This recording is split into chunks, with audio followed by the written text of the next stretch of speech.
Doug, are you there? Are you having mic issues again? Should be here. I didn't even hear you that time. No problem. I got you. Falk. Here. Zirak. The greatest wizard in all the lands is here. Elise. I thought that was Dorian's title. Here, present. Illyria.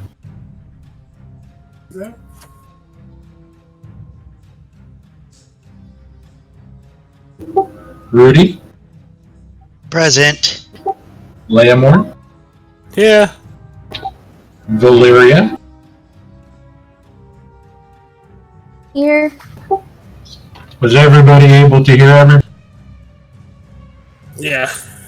Yes. All right, let's get this show on the road. Who would like to do the recap of what happened last time?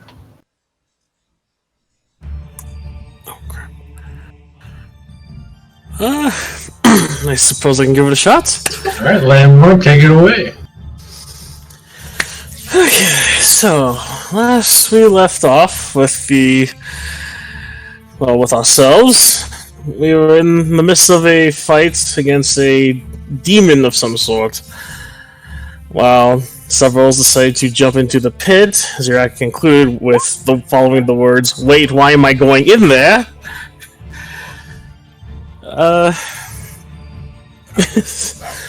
It was not much of a hard-fought battle. Few hits here and there, and one little misjudgment of a potion, which I will have to reconsider next time around.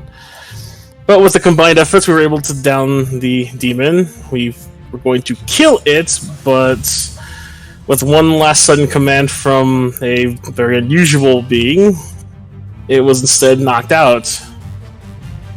After the fight and making sure everyone was safe, we talked to one of the men named Reza, as far as I know, who was a little bit leery about giving us some information. And I'm hitting the wrong buttons, yeah? Yes, that's it. Reza Mota, I believe is how you say his last name? And it was from his information where we learned about the different types of keys needed to navigate this, could be described as a labyrinth.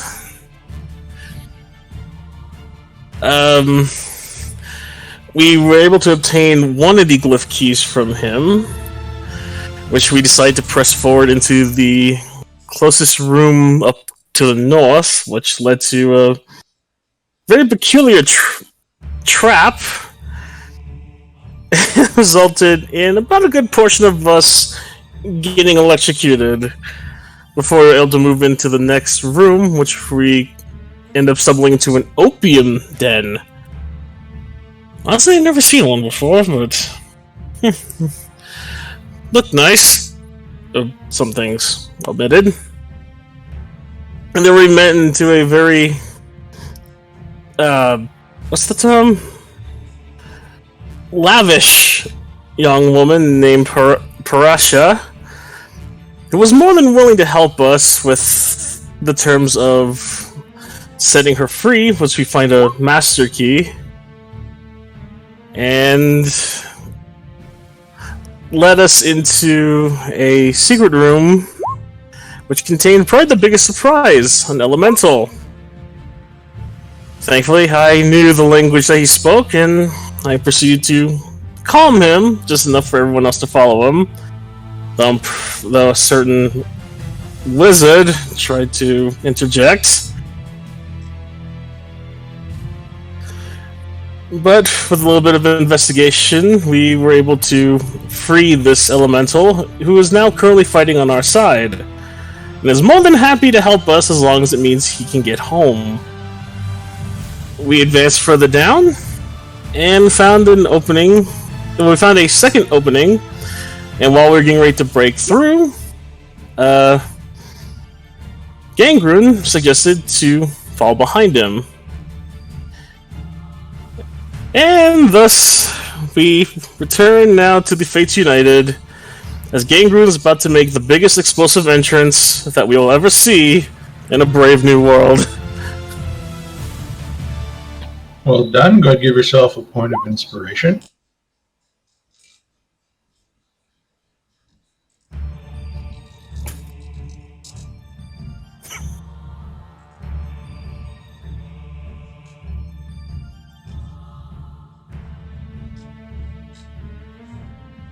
Give me one quick second.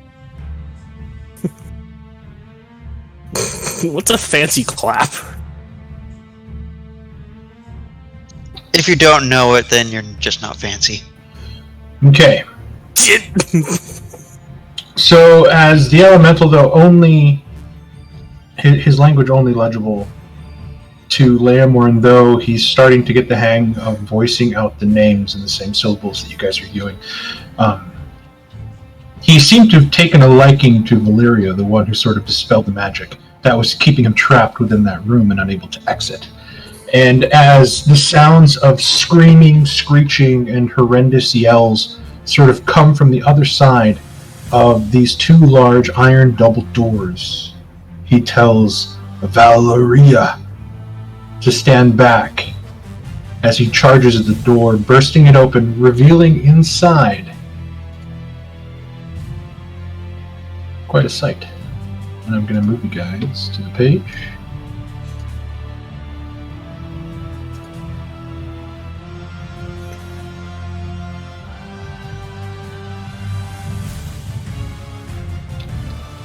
And let's get everybody to roll some initiative here.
Okay. Gagarin blasts through the doors, and everybody turns startled as you guys look upon what seem to be large summoning circles in the middle of this room that looks like it at one time might have been a great gathering hall with pillars that stretch up into a ceiling, but the ceiling itself is not smooth and carved. There's actually stalactites, as if this was somehow built into an underground cave. The walls are covered in scorch marks and what seems to be dried ectoplasmic discharge. And the noise now apparent from the demons trapped within these large yellowish beams of light that stretch into the ceiling. And that is where we are going to pick up.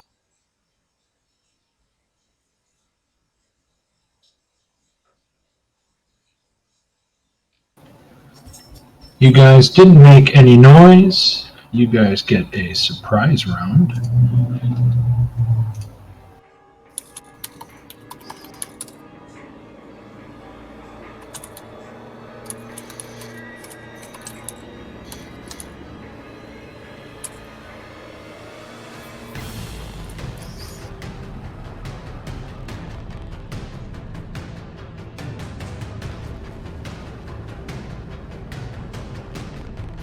Jeremy, you there?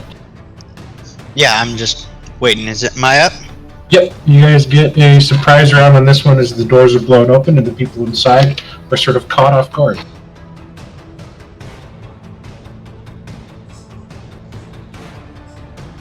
Let me just do some measurements. Do the dance of death, Rudy.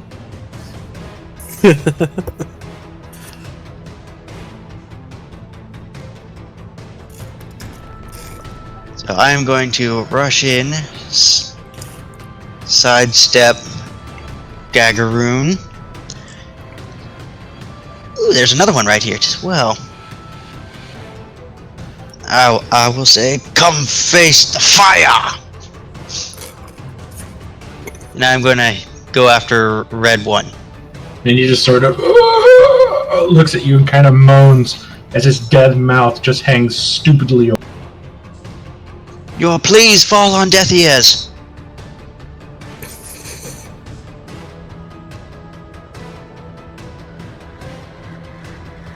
I'm guessing 25 That hits. definitely hits this thing. This meat pup. 11 piercing.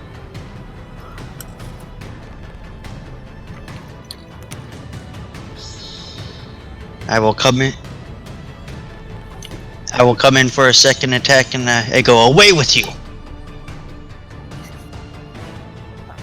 An 11 still hits now as you pierce into its stomach, twist the blade, pull it out, causing the entrails to spill out, and as this thing is stupidly looking at the hole in its stomach, trying to catch like the nasty black rotted entrails like steaming and pouring out of its body, you come back in with another, and you ace this thing. I got him the first time, and then when he looks down and looks back up, I lop him off with my second strike. I decapitate.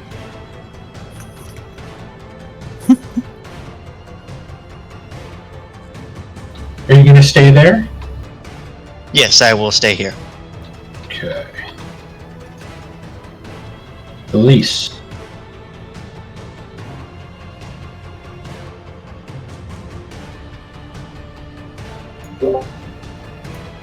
All right. 10, 15, 20, 25, and I'm going to Vicious Mockery of that red dude in the corner that I can see. Not that I can see the room. Oh yeah. This one? Yeah, the red one. 2? I think that's a 2. Okay. Go ahead and Yeah, cast Vicious okay. Mockery. Ah. Hold on, my character sheet's running away from me. Okay.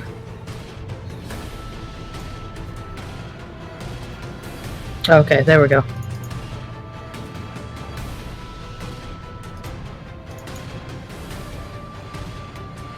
Oh, Jesus Christ. With a -2, it rolls a 16. Of course. Apparently, it just can't hear you over the roar of this fire beast in front, and your jab goes slightly to the right of its mind. I'll get you next time. And you guys are realizing that the closer you stand to Gagaroon, as his battle prowess starts getting higher, you're starting to feel that heat again. Building around him the same heat that you felt inside the I flames. feel perfectly fine at home over here. That's a nice change from the cold.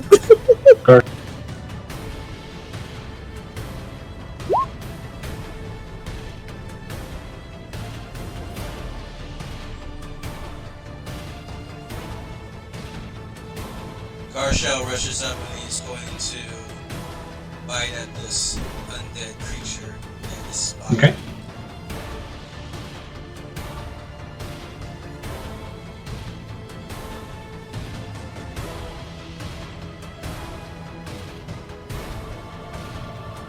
Goddamn.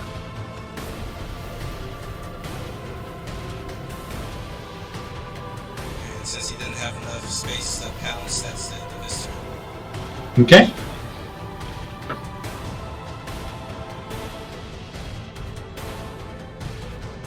Valeria. Okay, she's gonna do a turn undead. Okay.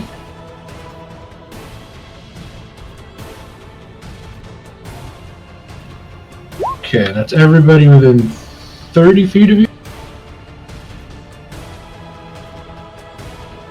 Okay, so just these two here. Alright, so let's do the zombie first. Here comes his wisdom save. 3, so the zombie is definitely turned. And now the strange patchworked armored creature that you guys see sort of holding on to 2 battle axes. And he is wearing like different pieces of plate metal.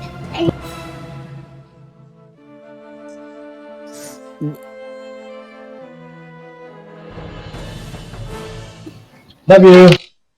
A hug? Okay. Bye bye. Okay, sorry about that. The undead creatures are children. Yeah. How dare you?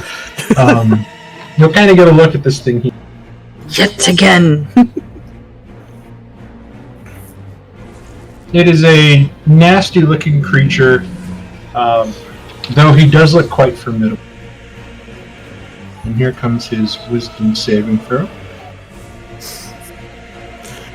17. So he is not deterred as much as the other zombie, but the other zombie is going to use its reaction to move away, correct? Oh, must spend its turn. Okay, so next round, this dude is going to piece out of here. I think it's because bonus action. Call out spiritual weapon.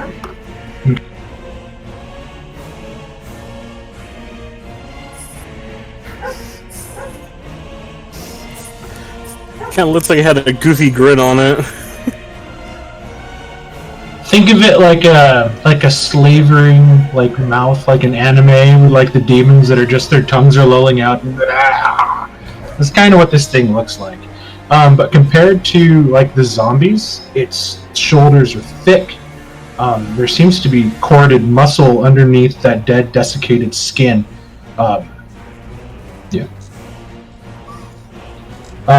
The 9 comes in, and the 2 axes jump out in front and across, and you can hear these sort of forceful popping of the hooves hitting them, but they do miss. Falk. Alright, Falk is going to take out his wand and place it against his chest, and you see his skin go pale, and these black veins start to go in. You see black veins start to grow. I'm uneasy. Oh god, not again. It's Lovecraft. God damn it, not again. I cast False Life on myself. You cast it at first level? Yes. Okay. Go ahead and roll your 1d4 plus 4. I might actually get a good look at this, because this is terrifying. It's quite strange. His skin almost turns porcelain white, bringing his pink reddish veins into contrast, before they almost look like they bulge, turn black, and then go back to normal as his body now seems to be issuing off this kind of ethereal glow. That was disturbing. Okay, are you going to stay there?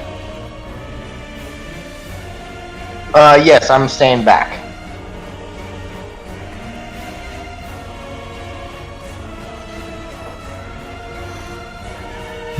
Gagarin.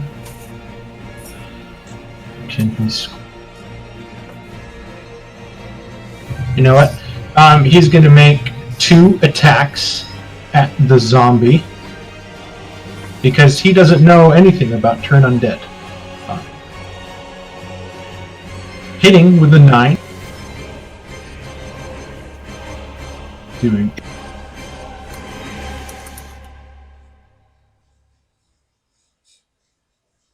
hitting with a 13. As he sort of reaches out, grabs the zombie by the neck, and begins to squeeze as the neck turns to ash as the zombie sort of struggles.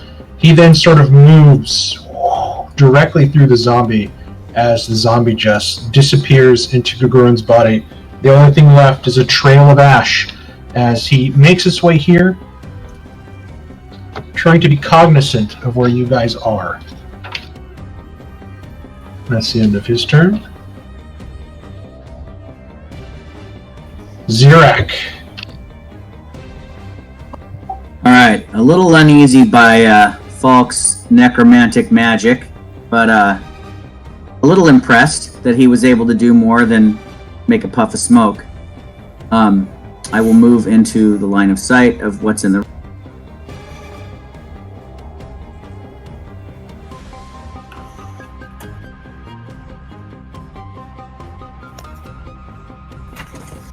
and taking aim at this guy.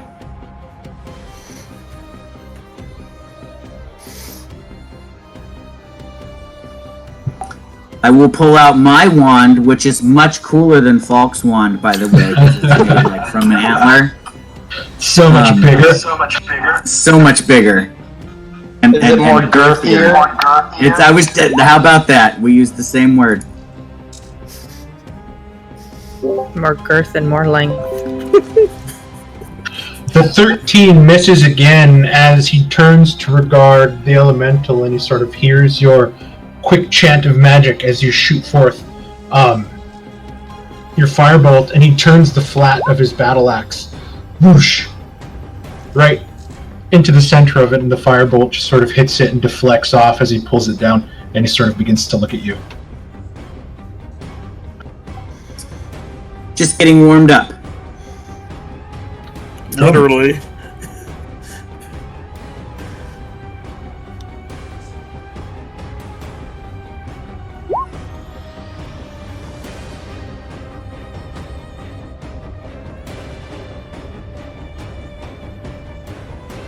We'll go up and stab this guy with my rapier.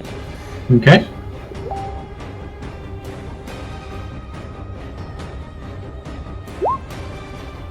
Yep.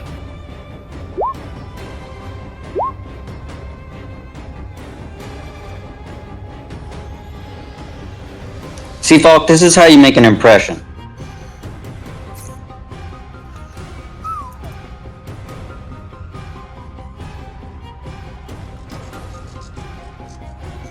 You're supposed to continue pushing the blade in and go, and this is how you make a wound. You did some serious damage as a lot same word, like, of this the is how you kill. patchwork armor has sort of popped off and fallen to the ground as you sort of get your rapier in there and just stir stuff around. He's not looking very good. Do I need to roll sneak attack again for the sneak attack crit? No. Your max sneak attack would be 24. So actually, good catch. Actually, he's dead. Wait, isn't it 18? It's 6 times 3. Oh, it is 18. He's still dead. You only have 13 hit points And left. the reason why I was going to say German should have more or less said, this is how you make an entrance, and this is how you kill something. So, as you kind of go in, you stab into the midsection, and using your quick momentum, you circle the creature, and just like riding a merry-go-round, you take your blade all the way around, like severing the spinal column, as it just sort of flops over backwards, lands on the ground, and starts twitching. No chance of this thing getting up with any sort of undead fortitude. You're gonna stay there? Yep, I will stay there. Okay. Claymorn. You got a bunch of people in lightning bolt range. I'm just saying. Help me out a little bit. I can't see though, that's the problem. Don't hit me. I am going to... You should move right behind Thalion and then thunderstep into the room. I'm actually going to try something different. I'm going to move 5, 10, and then as I get to here, he'll hold the staff in his hand close to his chest and utter in both reverse and primordial more, and I'll have myself go to the left, and I'll have another one of me go to the right as I cast Mirror Image.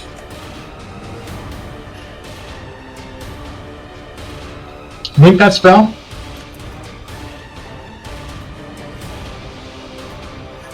Okay, so you guys watch as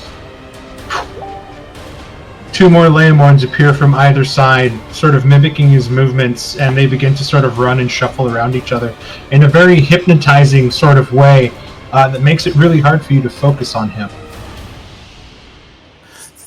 It's like we'll be like all mimic, we'll all be together, and then just like step out like 15, 20, 25, 30, and then the others will also shuffle out. Like we'll be together as one, and as we go out into the room, we split off into 3 directions. So there's 3 of them, or 2? Or not 3. Doug, believe is there there's 3 or 3. 2? There's 4 of them? There's 3 plus himself, so there's 4 of him in 1 square. Okay, so I put a shield plus 3 on you, and if there's a chance that I actually take out one of your mirror images, we'll track it that way. Alright. Okay, Thalion.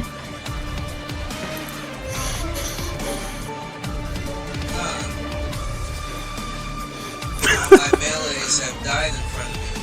I'm gonna You better run in deeper. I'm gonna move in and like do the sidebar shells. Okay.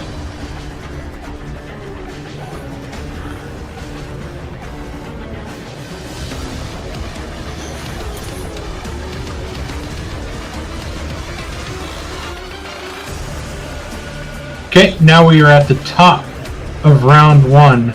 Before your turn, Rudy. Oh, I moved my movement, well, almost my full movement, but I reach for one of my hand axes. I'm gonna throw it at right forward. okay.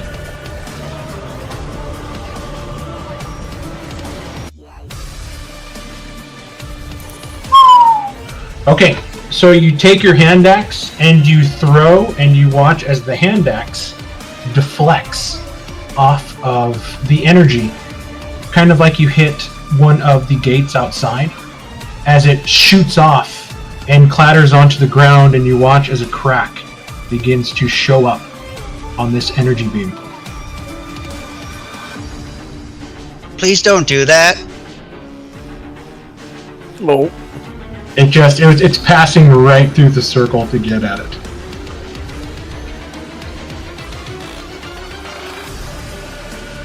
Okay. And then I will take 1 step backwards. Okay. Rudy, before your turn, you hear a deep, bellowing voice from this creature here looking at you. Human! Set me loose upon this place and I will destroy them all! It is your turn.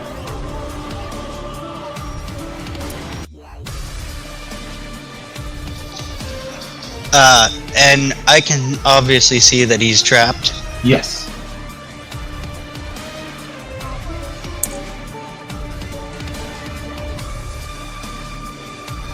I'm going to say, appreciate, but we already have a giant fire monster. Okay.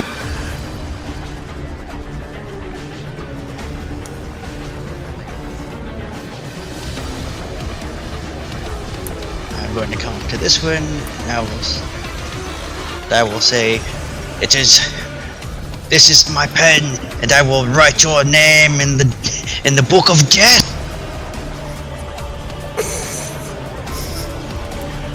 You have to admit, he really knows how to get into character, Rudy. Oh shit! It's my job. Alright, roll all that damage. Rudy. Holy shit! That's 25 as a bolt of lightning streaks down from the roof of this cave structure and just illuminates the bones inside of this white, making its armor smoke. It's a lot.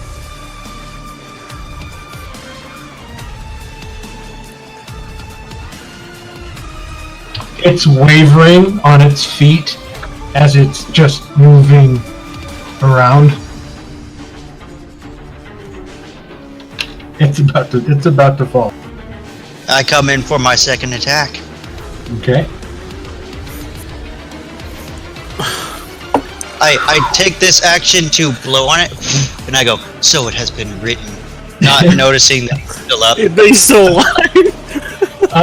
It manages to just edge away from your blade, and as you do so, you slip on some of that strange ectoplasm material on the ground.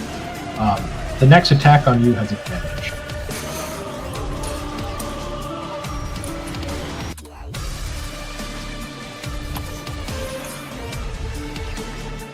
Oh, and it's the white's turn.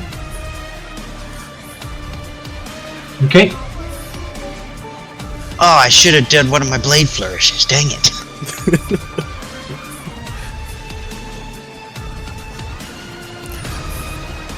He's going to reach out with one of his hands and try to grasp you around the neck. Does a 15 hit you? Yes. Okay. You begin to feel yourself physically weaken. I need a Constitution saving throw. As you take 3 points of necrotic damage. I'm going to so use you my fail. inspiration to re-roll that. Okay. You manage. How could I word this? As you feel yourself growing weaker, you think back on one of the stories of a maiden that was defending her village from a pack of goblins, and this gives you strength as you sort of shake off the necrotic feeling, and your life doesn't feel like it's been reduced.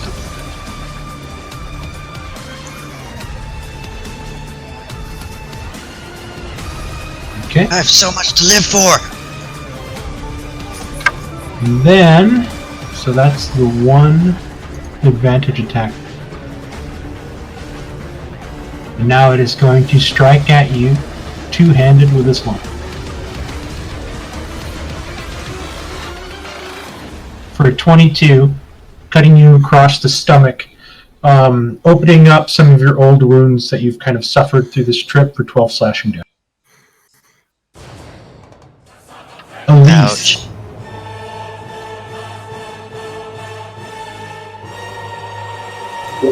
Oh no. Go get him, Elise. If I can. Come on. Oop. 1 sec. Sorry, I had the wrong thing selected. Come on, heroes aren't scared to go into a room. Man, Mark, that makes it sound like you're just waiting for all of us to get in the doors and then something happens. What are you talking about?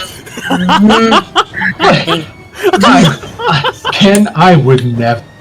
You would never. No, that's totally a Lagozo. Never. You go inside the room and all the doors lock and the walls disappear and you can't get out.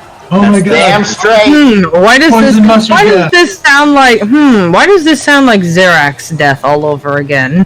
The sand. It's fine. There's no reason. Just completely ignore the fact that all the demons have health bars. And just ignore the fact that you can crack those little beams with just a smear hit. Anyways, shoot. Oh, I'm gonna take this guy out of initiative. You're up next, Gar Shadow, so get your turn.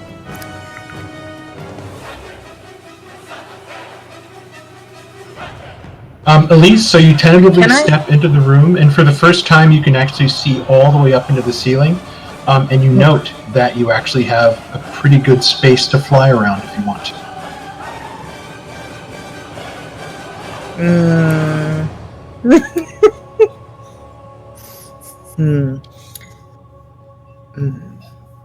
Tempting. Well, yeah, I already moved my max movement speed, so. Okay. Next time, can I? Okay, so that's zombie number 4. Yes. Red 4 directly in front of you.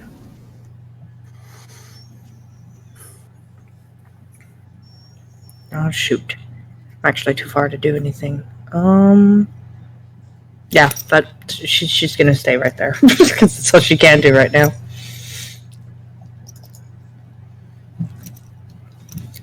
She moved. Okay.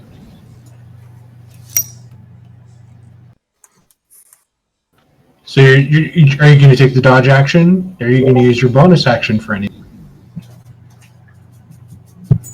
Would you like to use your action to dash to fly up into the air?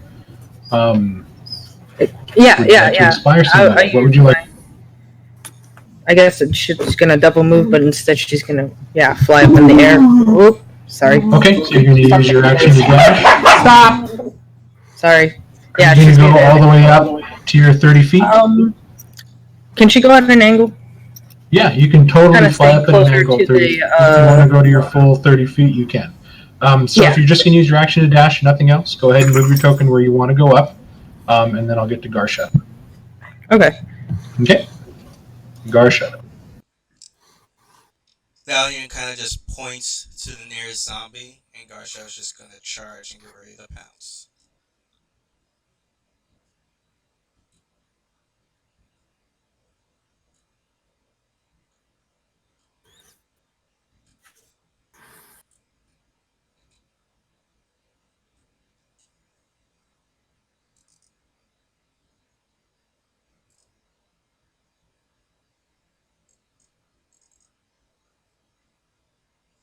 A 22 hits. I need a strength saving throw from Garsha. And then go ahead and roll your damage.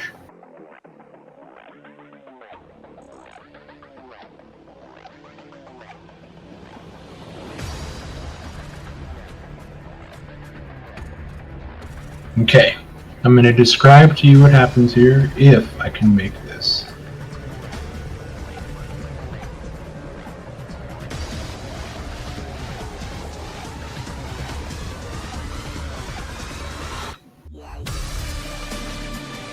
God damn it, it's set to whisper. Hold on.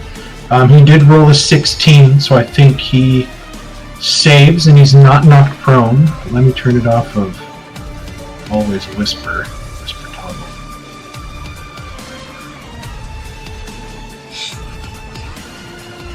Okay, so what happens is you watch as Garshadow turns the corner around that pillar and what the hell? And jumps and strikes the zombie, and as they land, you watch as the zombie kind of turns, and you watch as Garshadow's almost taken with it, before he rips his paws off of the skin, and you notice that some of the fur is sticking to this zombie. Now that the closer you look at it, looks like as if it's covered by some strange mucus.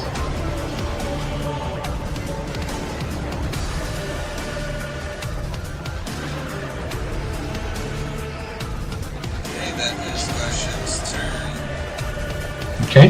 As he starts to lick his paw. You hear like a visible like tearing, and a sort of a yowl in pain as he sort of rips away and kind of gets back and drops its shoulders in a very defensive manner.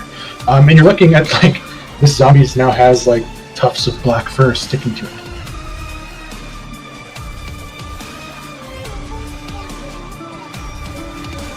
Okay. 5, 10, 15.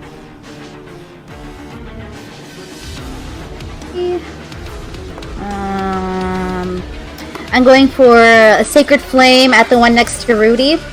Okay, sounds good. Trying to finish him off. Yeah.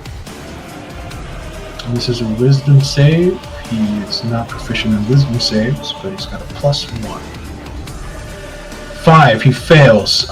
And your radiant divine It's a dexterity fire. save, not wisdom. Oh. Damn it. He failed on his wisdom to know it's dexterity. Yeah. He dies anyways. Alright. His dex is still a +2. So we'll try it.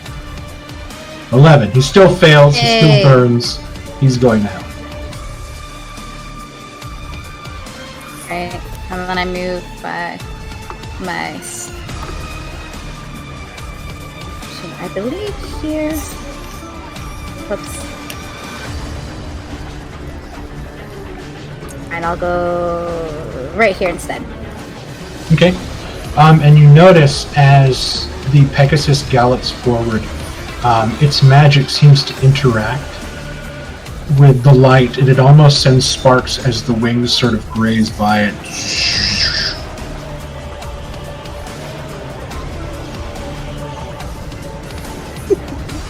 This guy is dead. This guy is super slow. 5, 10, 15, 20. Double move. 5, 10, 15, 20. As they're coming towards Rudy. Bulk. Mark, can you do me a favor real quick? I can still have access to Rudy's character sheet, so therefore I see more than I probably should with Falk. Yeah, no problem. Let me do that. I can do that real quick.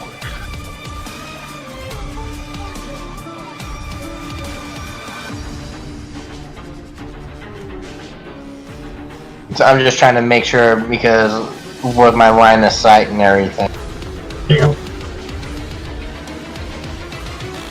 Okay, that's better.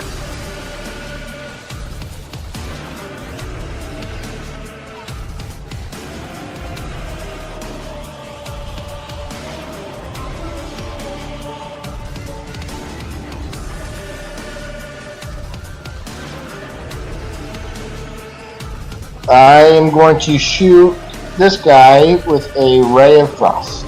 Okay.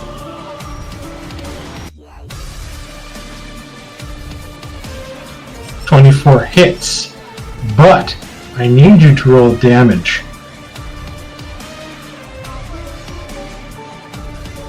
Okay. You hold out your hand or your wand and you shoot out a streaming blast of cold frost as it hits the outer barrier of this shell, and you watch as you puncture a hole in it as cracks begin to spiderweb out of that hole as you shot directly through this large barrier that I said stretched all the way up. Can you see them? Oh dear. Would you like to stay there? Did I hit the zombie at least? Nope. You managed to crack. You managed to crack the protective barrier of this summoning circle. Hold on.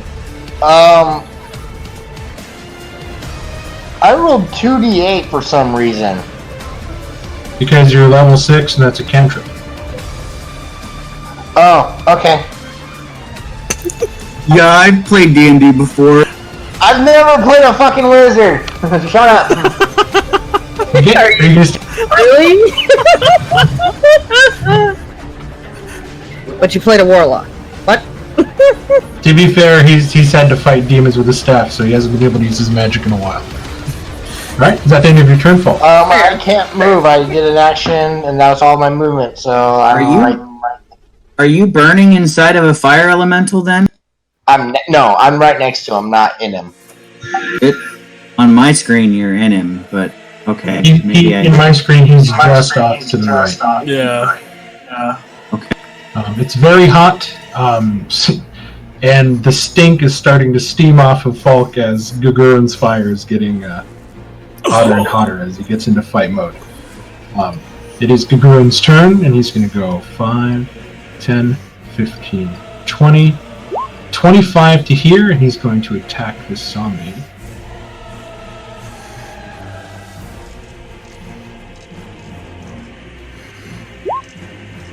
Ten hits. Those of you that are close can actually hear as if something is beginning to harden and break as Gagurun reaches out and touches this sort of viscous liquid that's sort of oozing out of this zombie. Doing 10 points of fire. The zombie's still up as flakes of the viscous mucus are sort of falling off, and then you're watching as its body is almost starting to pus and boil at the touch of fire, and it's starting to ooze out more of this liquid.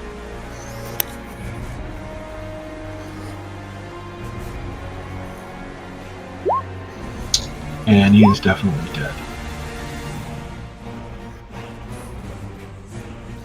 We'll say that he gives the zombie an uppercut punch and just sends him flying, and he sort of hits the barrier and falls to the ground dead. And you're noticing that the cracks just keep spreading now. The zombie dead, the zombie's dead. Zirak. I step forward to Droman, and I say, with my magic and your skill, nothing can stand in your way. And I touch his blade and cast magic weapon. Zing, Drummond, your blade just blazes with this blue cerulean arcane light that sort of licks off of it like propane flames burning at a cool blue.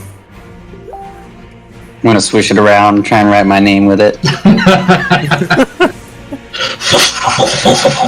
It's like a sparkler. I was gonna say, everyone said that was sparkler. And then I'll end my movement there behind Dromond and Valeria. Those of you on the edges can sort of see that, like, kind of piled around are old bones and what looks to be like old broken furniture. Parts of tables that look like at one time they would have been maybe 30 feet long, like grand banquet tables. But all the chairs and everything have seemed to have dried and desiccated with age, and they've just sort of been thrown along the sides, trying to keep the middle clear. Drummond.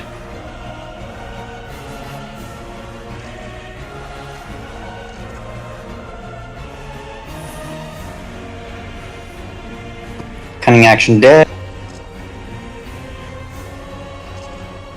So as I run up here, I'm flourishing my blade because it sounds cool and it looks cool. Royalty And I'll free attack lightsabers. I'll attack number red 5 there. Okay. Luke, you got one on your tail. So that's a 14 with magic weapon. 14 definitely hits, and as you attempt to pull back the blade, I need you to give me a strength saving throw.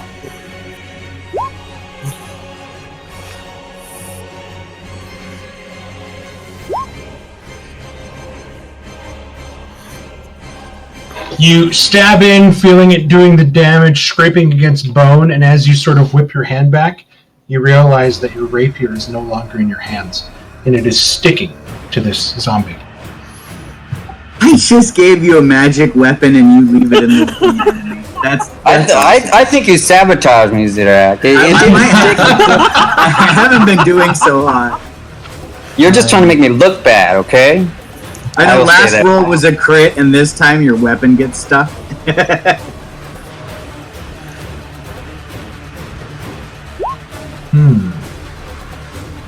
You know what?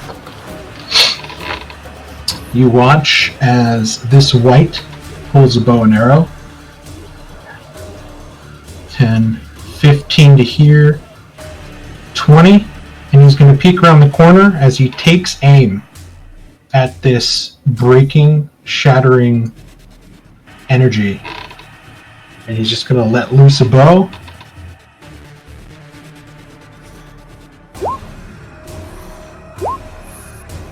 Ooh, he misses wide.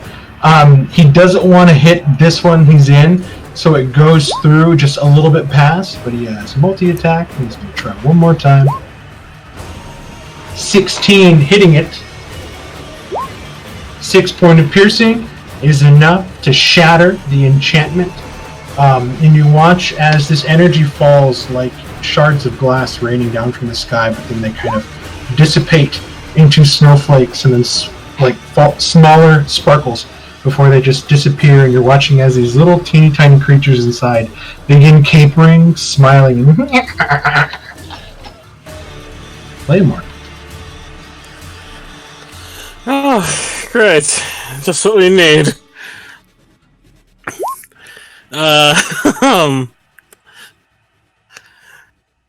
Crap. I think so. What can I do? What can I do here?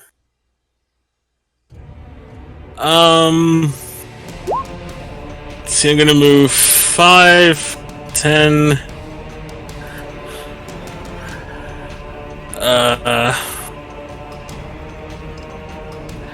15? And you're behind the pillar. Am I able to see that one that fired the bow? He is going to have... I'm going to say he's going to have 3/4 cover from you as he's directly behind this pillar. Not to mention that you watched what damage is done to these protective panes of glass, and he has, in essence, surrounded himself by 2 such things. Only leaving you but the briefest of openings to try to attack him, so it's 3/4 cover. And the little beings in front of me are probably going to attack us.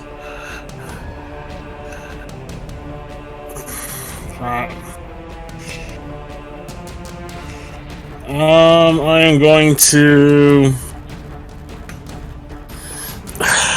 This guy's not gonna do. I am going to, he's gonna raise his hand up, and that one zombie right between Gegrun and Garshao is already dead, huh? Oh yeah, he is. Let me put an X through him. Oh, alright. There you go. And yes, with... Oh, let me move that. With no more barrier there, you see the runes kind of disappear from the ground.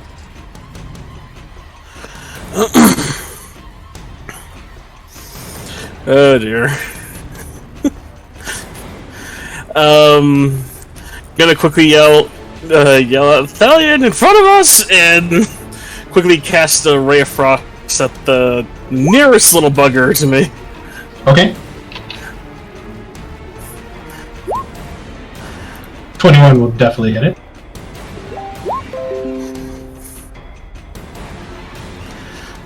And you shoot out your cold damage towards it, and you watch as it sort of bathes over it, and then it sort of shivers the snowflakes off of it and the ice that build up, and it sort of dances around again.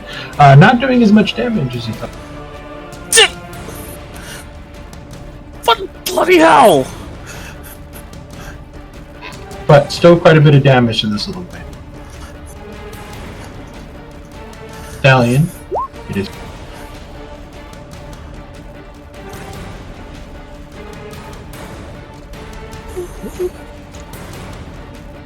Valiant is going to strike at the one that he wants the other to shoot.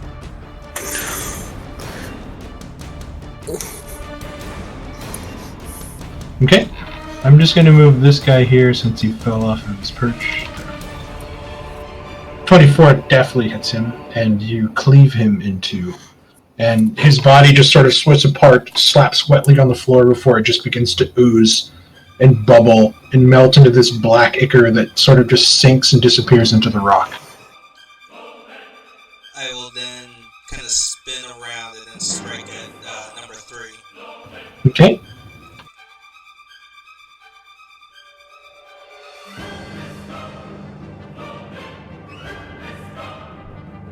Oh, 23 definitely hits. In this one, you you spin around, and like a sledgehammer with the edge of your with the end of your weapon, you just drive it down into its skull, cracking it in two and like driving its head down in between its shoulders as it kind of just like pops into that same black ichor and just kind of splats against the floor.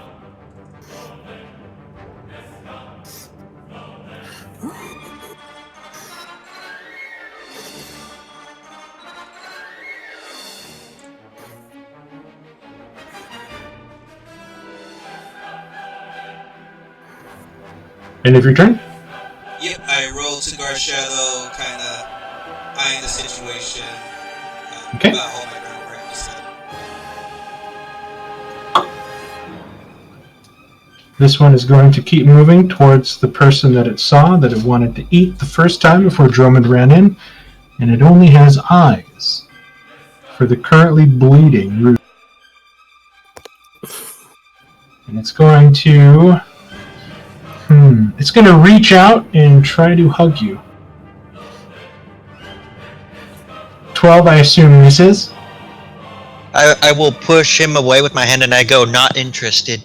And you kind of duck back and then you give him a quick, like, stiff arm. And you pull your hand back and it's like sticking it on fly paper. You pull it away and you feel your skin sort of stretch. And you feel just the nastiness that seems to be covering these things. That's the end of its turn. I think one of these guys is dead. Okay, and this guy is going to make the long march to Russia. 5, 10, 15, 20. 5, 10, 15, 20. That's all he can do. Top of round 2, the closer you guys get to these pens, the ones that are still chained in inside this light are just screaming, "Let us free! Let us destroy this place!" Rudy. I look at Rethry and I go, I said, get back, you pervert!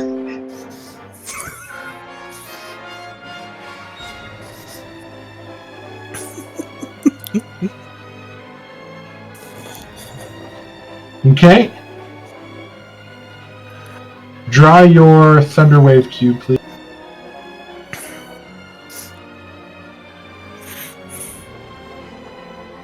Okay, so those two guys need to do a con save.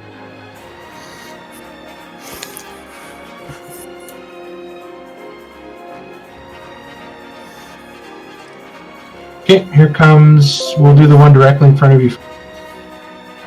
15, here comes the one down by drum. 16, so they both managed to stave off. Did they take half damage from? Yes, they take half damage. Okay, so they will take 3 points of thunder damage.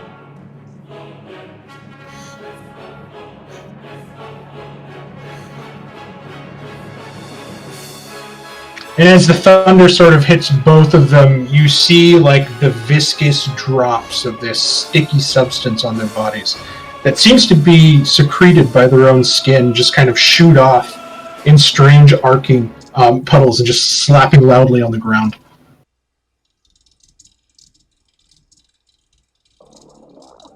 I give you points per persistence, but still, no!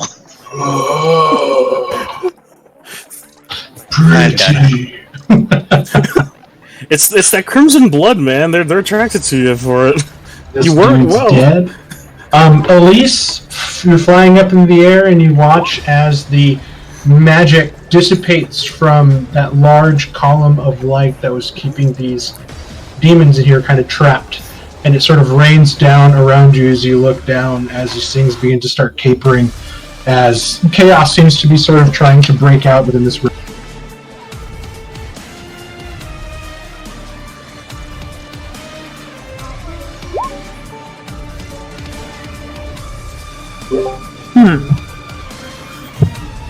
Outside. So that first circle that's in front of me, the little magical thing is down, right? Yes, so what you saw, here, I'll put it on the map. I want to make sure of that. Down by Thalion. So you see this by Thalion. You kind of saw these runes lit up around the circle. And as the runes kept sustaining damage, just by accident, adrenaline flowing, things were going, the runes dissipated. magic left, and now these things seem to be out in the open.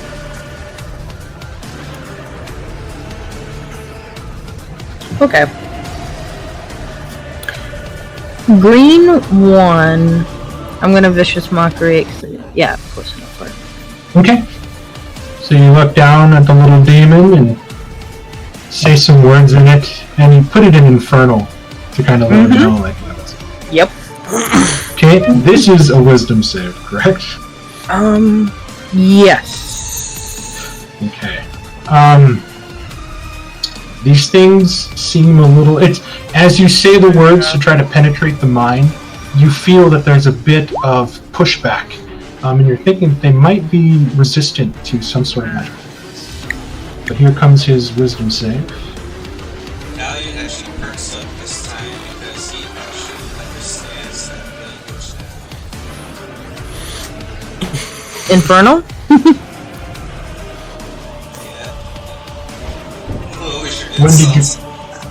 When did you crack that stone? Came with my favorite enemy with the fiends. Yeah, I was about to say, wait. So it allows you to understand Infernal? Huh. Interesting.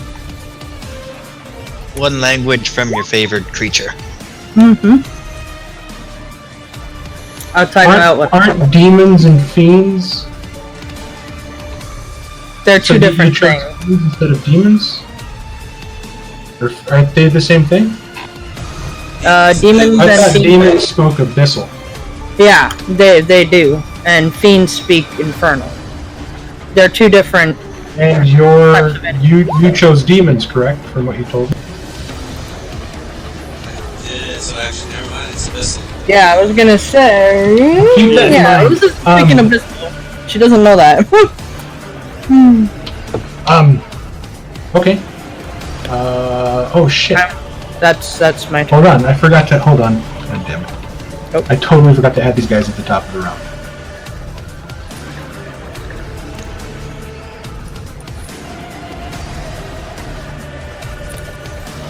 So I'll just add 1 and 4 really quick, because Thalion, I'll have a tidbit for you if one of these guys are going.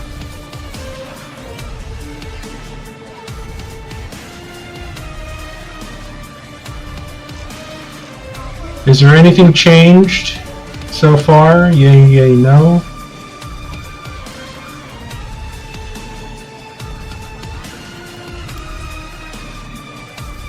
Okay, I think everything's still good. Everything's in the same order. Yep, everything's in the same order. Back to Elise. Elise, go ahead and cast your Dissonant Whispers. Not Dissonant Whispers, your Vicious Mockery. And then I'm finally gonna roll the save. For 17. They seem resilient against this sort of magical attack. Though their little bodies, as you watched Thalion kind of reap through them like he's cutting watermelon with an axe, they seem to have an aura of magic about them that sort of keeps them resistant to it.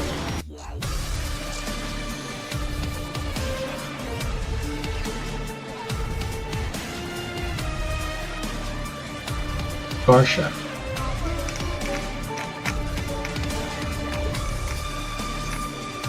Shadow is going to charge the creature that's coming towards them.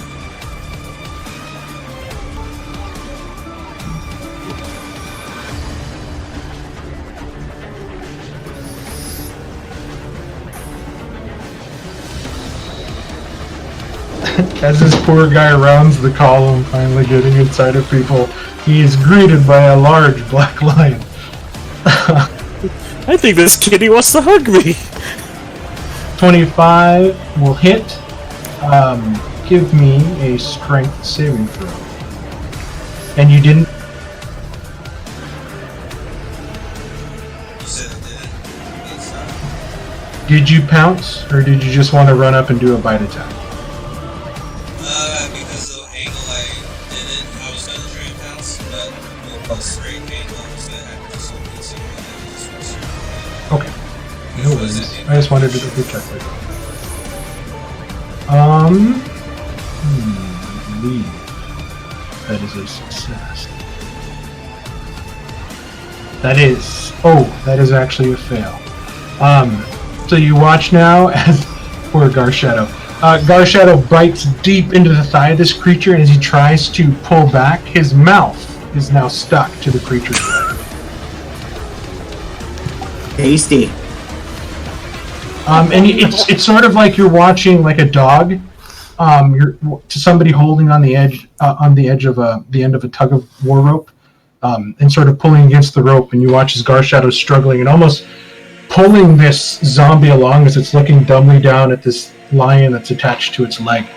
Garshadow's having a hell of a time trying to get his mouth free from the sticky liquid on his leg. Valyria. Okay.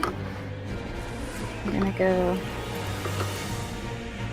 10, 15, 20, 25. Yeah. I'm going to hit with my mace. With the one that's right next to right there. So let's see if it'll hit.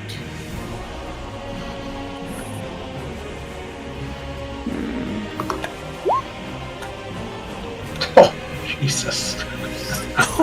Yeah. Yeah, that hits. 9 total.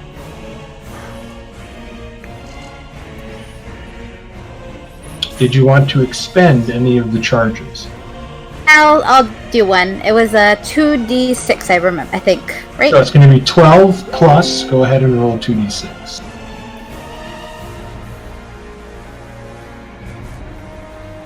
D6. Whoops.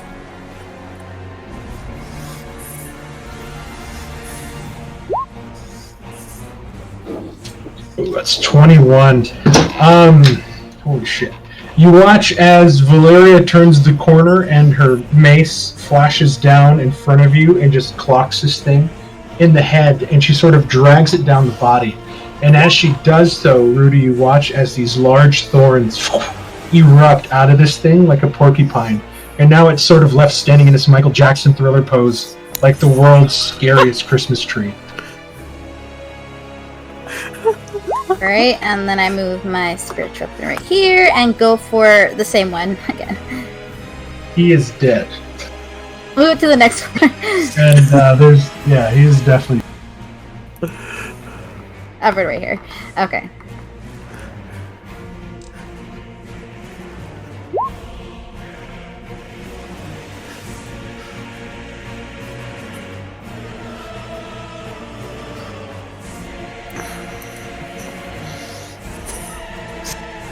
That'll definitely hit.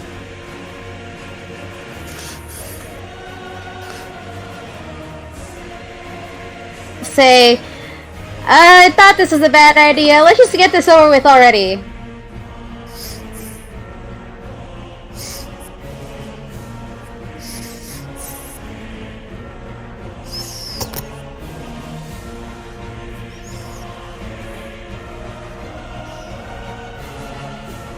Give me a quick second here. I'm trying to find the language.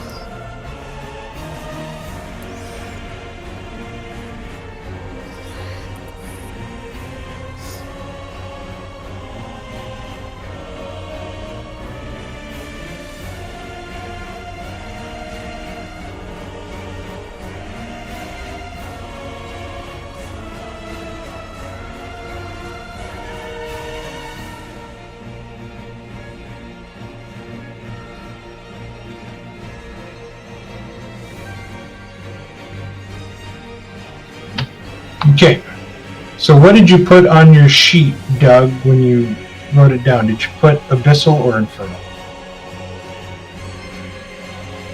Oh, they wrote the wrong one. It should be Abyssal for the demons, but I think I wrote Infernal because Okay, because what it says exotic languages, Abyssal, demons, though they write in an Infernal script. Infernal Devil's Infernal script. That might be why I got confused. Okay.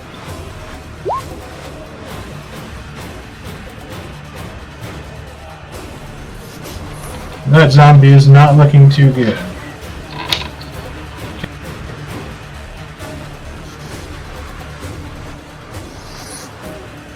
Okay, it is... it is Green Forest's turn. He is going to look at Thalion.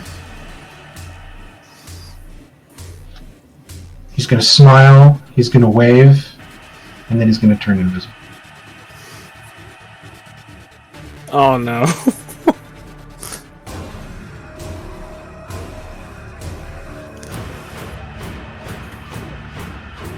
Okay. This one is going to smile, turn invisible.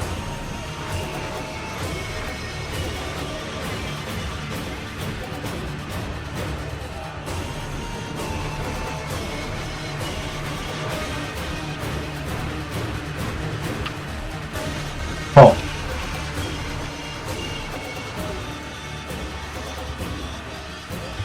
Seeing that they disappeared and being a little worried, I tap my shoulder blades with my wand, and erupts these black claws out of my back. So you guys watch as Falk says some words and he taps each shoulder with his wand, and sprouting out of his back almost looks like the formation of wings before they curl around and hang over the front of his body, what seems to be these black praying mantis claws hovering in front of him attached to his back.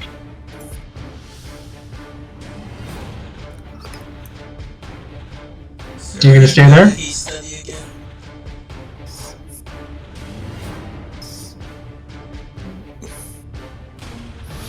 He's a shadow necromancer. I was gonna say I don't think any of us know because we never asked him yet. He did say he was a necromancer. Oh, did he? Actually, I did not. Yeah, I was gonna Well- say. Yeah, you said you specialized in all schools of magic, or none. He said he specialized in a different kind from you, from Zirak. Did Falk just run into a magic circle? He ran into an inert one that isn't lit up. Oh, I thought it'd be funnier if he like ran into the glass pane next to Unlock the the door. It is inert, and the spell is not active around. Why you ruined my fun, Mark? Sorry. I can't pick on Chris all the time. So it takes an action to cast the spell, so I cannot attack with them this turn. I don't Okay. think. Nope.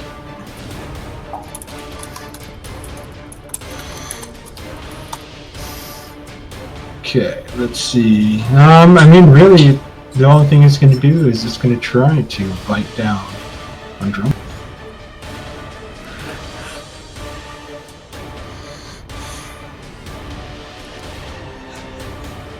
Seven.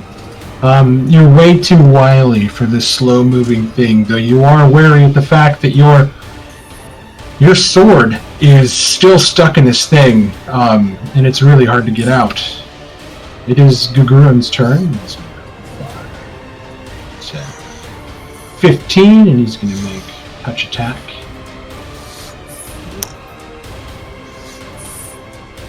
Hitting with a 10. Doing 13 points of fire, which I believe is enough to kill this. As his hand just rakes through it, leaving a trail of ash as the body sort of slumps in two, then lands on the ground wetly, sticking to the floor. The hilt of your rapier sticking up in the air like King Arthur's sword in the stone waiting to be pulled out. Gurun. 5, 10, 15... 20, 25, 30, 35, 40, 45, 50 feet of movement for the fire elemental, and he is going to make a touch attack at the one that Garshadow is currently with. That one will hit. Very low AC, holy shit. Doing another 18 points of damage. And the body starts to form and fall into ash as Garshadow pulls his head back and begins to whip his head back and forth. as the ash begins to fly out and he begins to move his mouth, stretching his jaws now, as they are no longer stuck in place. And that's the end of Gagurin's turn. Zero.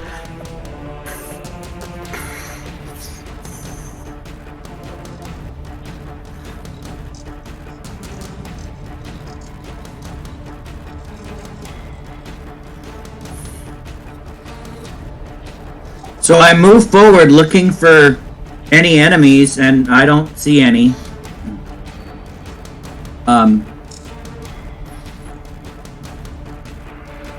Yeah, I don't have line of sight to anything from here, so You can't step around another movement, or I just moved 30 feet, and I don't see any. I mean, I guess I could stand here. Human, let me free! I'll destroy this place. I kind of see this half of this guy, but he's behind a pillar. He'll have 3/4 covered from you. As well as the rest of us, probably. Foul beast. Thank you. I'm starving. I will go ahead and just try to firebolt him then, even with 3/4 cover.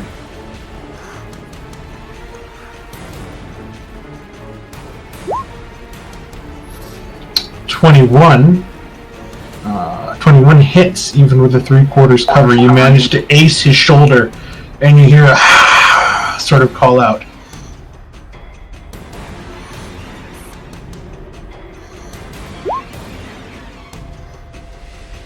Alright, so I singe him a bit, and I will end my turn there.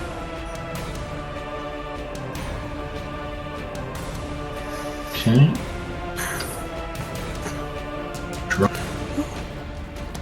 Am I able to pull my sword out? Give me strength or athletics check.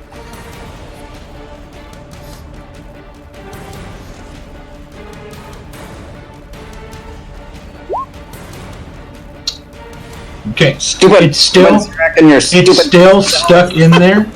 But you're watching as like the fire damage that's been done to this thing is sort of leaving this ember burning along the skin, and you're watching as it's slowly consuming the body, driving down the DC of this every round. So it went down a little bit for this one.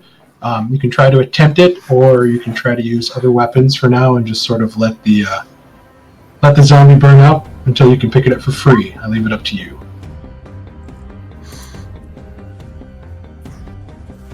I guess for now, I gotta wait till Xerx's spell ends before I can pull it out. I'll switch to my secondary, my silver short sword. Okay, you pull out your silver short sword. Yeah, was that a use object action, or what kind of? That's use an object action to unsheath a weapon, but you had to use your action to try to pull it out. So you had to use your action to try to physically pull the rapier from this sticky thing.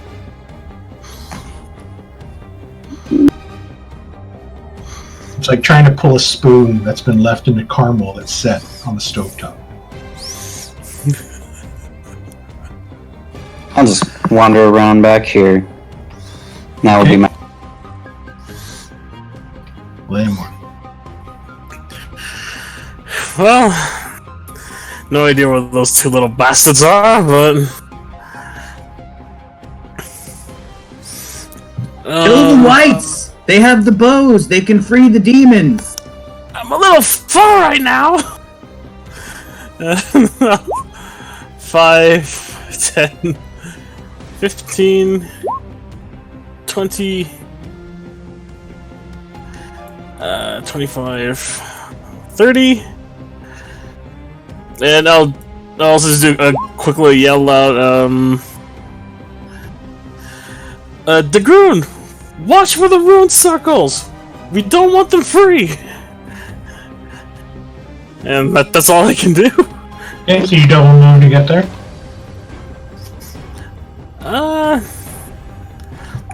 I think that was a single move. Yeah, that was a single move. Okay, so what's your action?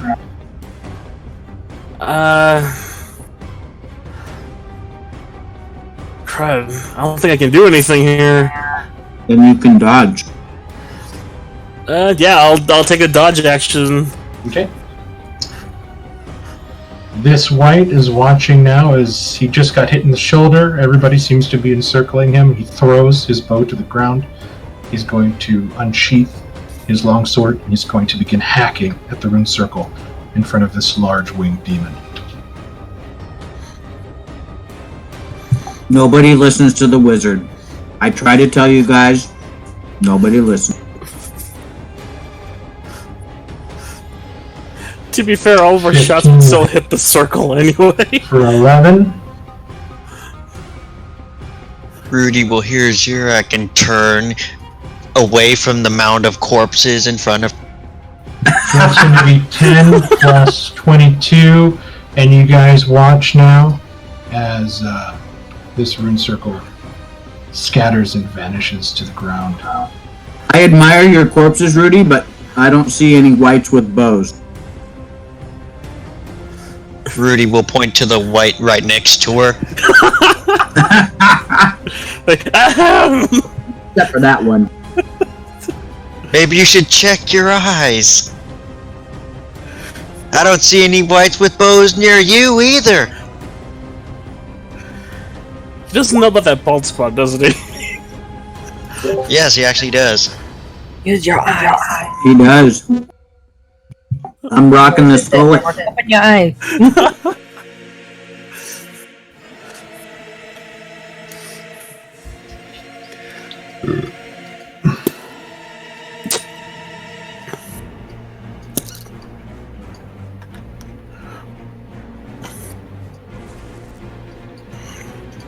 Okay, and that's the end of his turn. Thalion.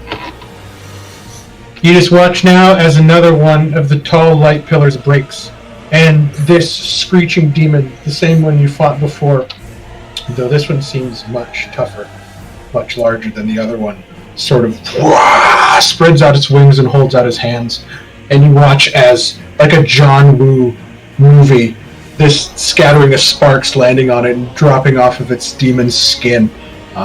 It's getting ready to fight.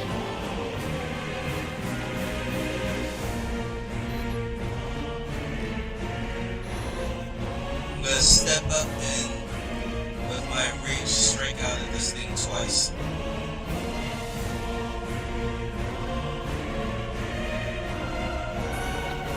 Okay, glaive hits. And spinning with a strike on the back end. Okay. 27 hits. Doing some damage to it. Valiant's over there wielding a helicopter blade. Then I'm gonna roll back, knowing he's probably focused on me. I'll roll back towards Nargo. Okay, he's gonna reach out with his 10-foot reach and he's gonna claw your feet.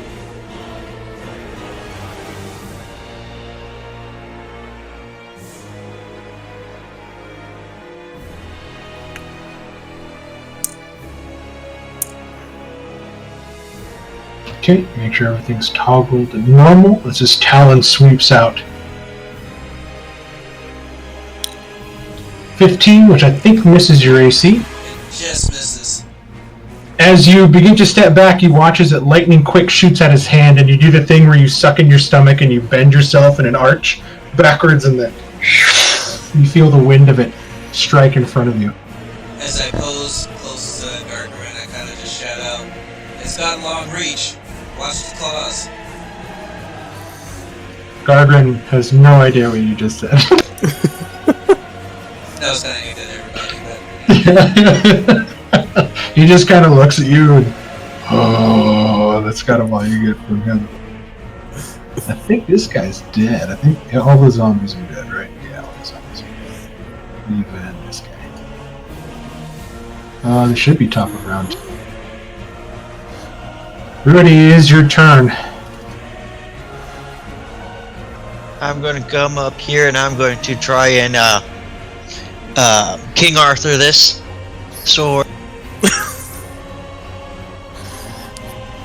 Only the one true king. And what is it? Oh yeah. Give me a strength or athletics check. I didn't realize you're going to try to pull a Drillman sword. Now she's just trying to show off. A 10 is what you needed on this round. And you managed to pull it free with a slurping sound as you sort of shake some of the crud off of it as Zirak's magic flames sort of begin to eat the rest, making the blade pristine again as now you're holding 2 magical weapons in each hand. I hold it over my head for a few seconds. Dramatic. It's glowing brilliantly with Xerox magic. For about a moment, you guys hear this. Yeah, for about a moment, you guys hear this Halo-esque chorus echoing through the hall before it stops. Oh. Add the John Woo doves. Just add Any more? Do you want to move, Rudy? And then Rudy realizes, oh wait, I'm supposed to give this back to Jerome.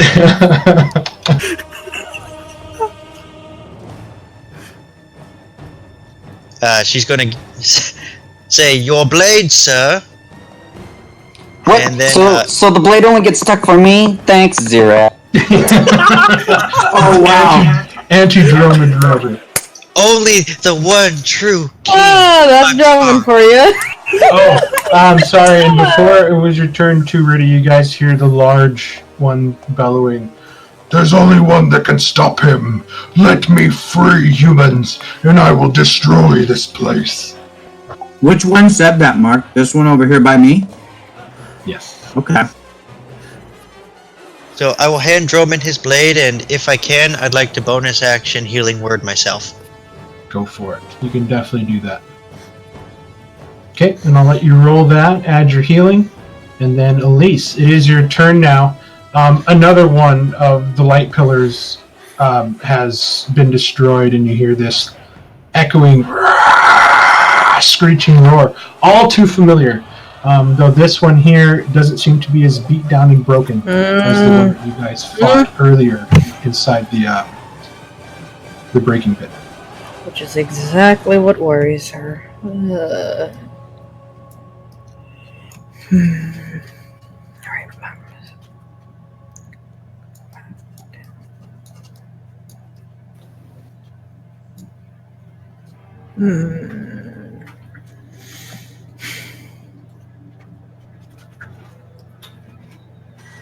I'm fine, so I'm gonna go for that thing. 30.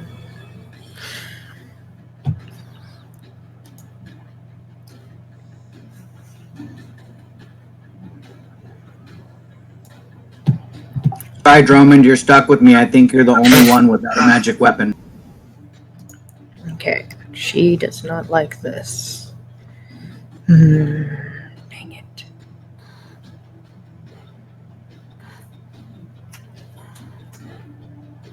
Oh, no, that forces it to.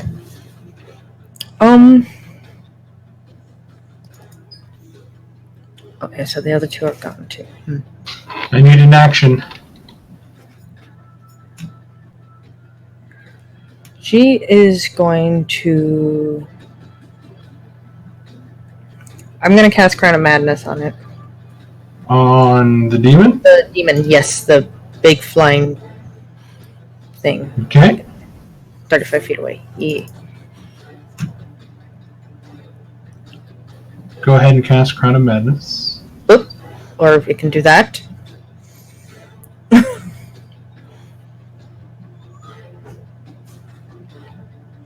Wisdom save.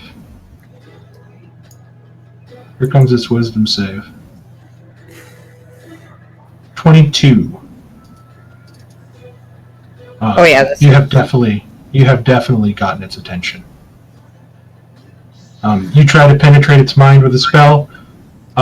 It sees you hovering in the air. It stretches its wings, and it sort of licks its lips as it looks at you. She's just gonna glare at it. Does not like this. Okay. Gosh. Valiant kind of looks over his shoulder and says, "Sick the undead one." And Garshada's gonna go around the corner and chase after the white. Thalion, as you're actually looking through there, you're seeing him sort of fumble in his pockets, and it looks like he's trying to open this door.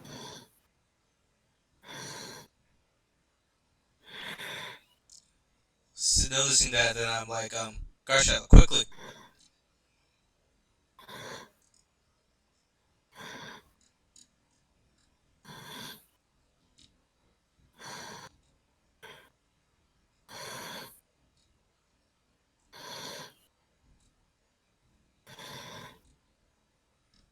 Okay, 50 feet. Okay, so he'll double move. Okay, get right next to him. And then Valeria. Let's see. I'm gonna move 5, 10, 20, 25. Okay, right here.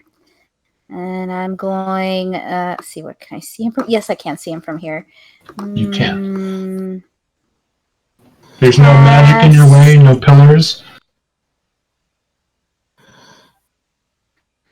I'm gonna cast a guiding bolt at it. Okay. Okay. Oh, an 8 misses him. As you begin to call out a divine prayer to the lady, you watch as he turns his head as you shoot the radiant ball of undulating light towards him, and he kind of ducks, and it smashes against the door, the light dissipating and leaving a scorch mark on the...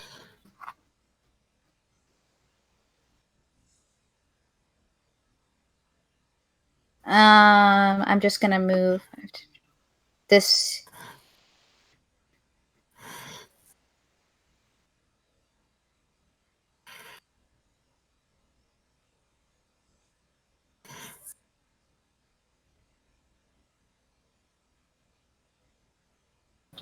Okay.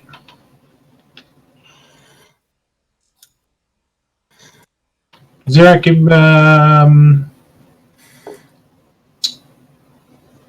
where are you looking at the moment? Where are you focused? Down there? Okay. Yeah, I was watching the white after I hit him with the firebolt.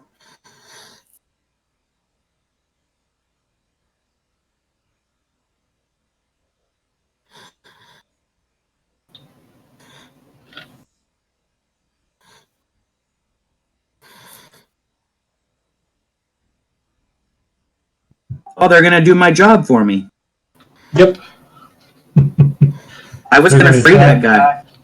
They're going to attack at this with advantage, because technically they're still invisible, so they're going to attack at it out of invisibility. 4 piercing. The second guy. 10 is the AC of the one. Doing an additional 5. Crack, crack. Playing from the other side. Zarak, you turn around and they're popping up, and you're watching as they're sort of punching and clawing at this thing, and they're like capering on their toes, sort of laughing, and they look like they're about to have a good time. He did say he was the only one who could stop this demon, so freeing him is part of my plan. Picture those little devil things from Nightmare Before Christmas. I was picturing more like Stripe and the Gremlins. This thing is going to whoosh as you guys are beginning to be buffeted. Hold on a second.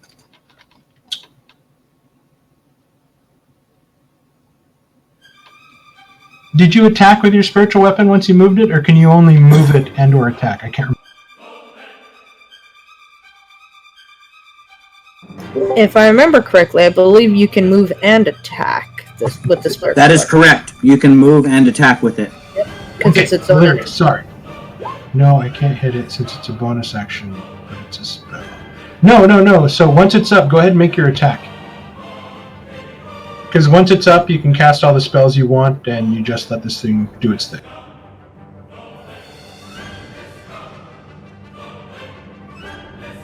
Oh, damn it. Okay. Can't attack the spiritual weapon, so that's fine. This rock is going to begin to whoosh its giant wings, its wingspan. Massive, again, the strange leathery feathers that seem almost too heavy to fly. Begins to push dust, dirt, and debris away from it as it takes up into the air and is going to attack Elise. It has 60 feet of fly speed. Drummond, hit it! Attack of opportunity from Drummond. I just gave you that rapier. You better use it. He hasn't been able to take it yet. If it lands too, I'm gonna use my reaction to strike at it.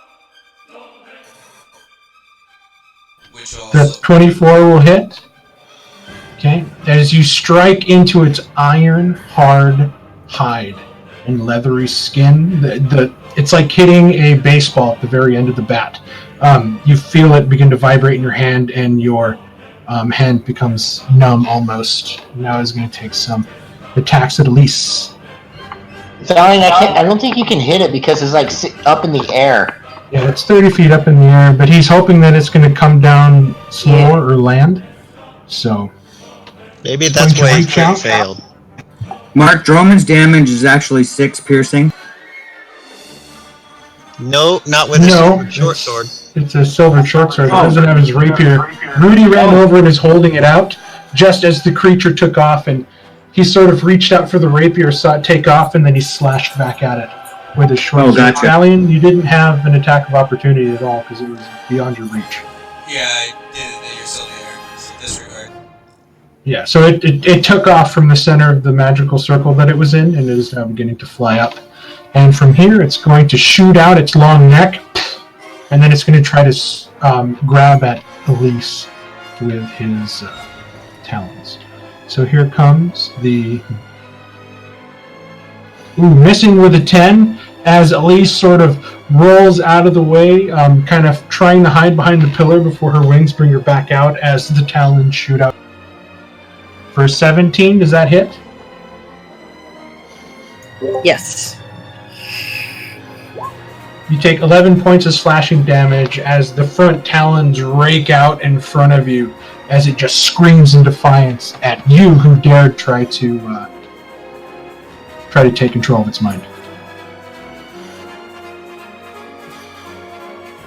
Oh. Raspberries at it.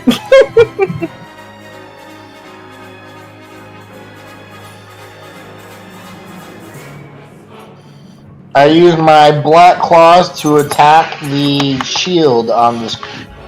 Oh man. Okay. Go for it.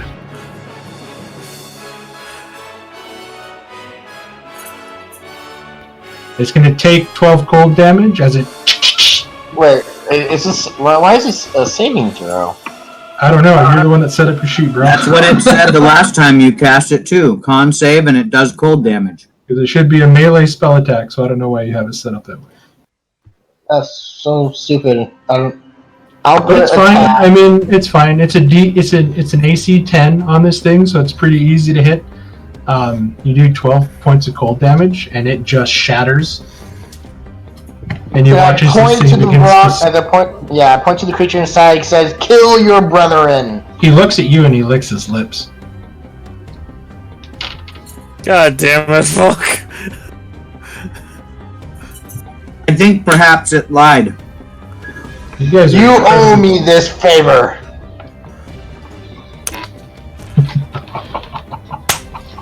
Hold on, let me add this dude into initiative. Ooh, man, this is gonna get... I'm so glad Zirak didn't kill Gagarin with Create and Destroy Water.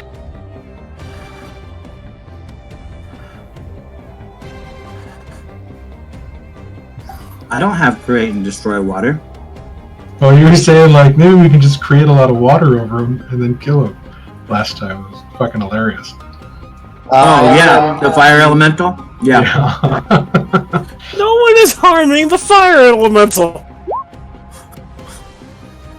He's been named, which means we keep him.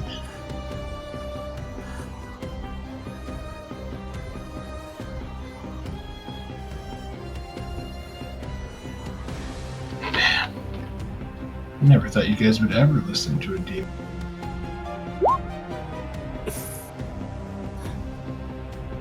12. Ooh, and it gets to go this round. Rudy will see the demon be free, and she goes, "Fuck!" Falk. Oh man. I Where were did you? move. Where'd I you don't go? know if it has reach. Where were you when you attacked it? Can you move back to where you were?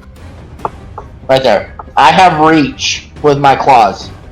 He does not have reach, unlike the large winged creature. But it is definitely looking at you, and it's getting down into a sprinter stance, getting ready to run at your ass. And here he comes.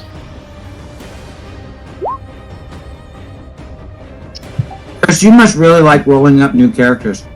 Boosh, boosh, boosh, boosh. You're about to release it yourself. It sort of leaps into the air, and now it's just going to try to come down at both you and Valyria. Zirak never said that aloud. Okay, it's going to bite at you, Falk. 19. Yeah, that's a hit. Take 24 points of piercing damage. That's max damage, as he literally impales your midsection with his bite. In half, almost snapping you in half, I think. And now it's going to take 2 claw attacks at Valyria. And this is going to get real bad real quick.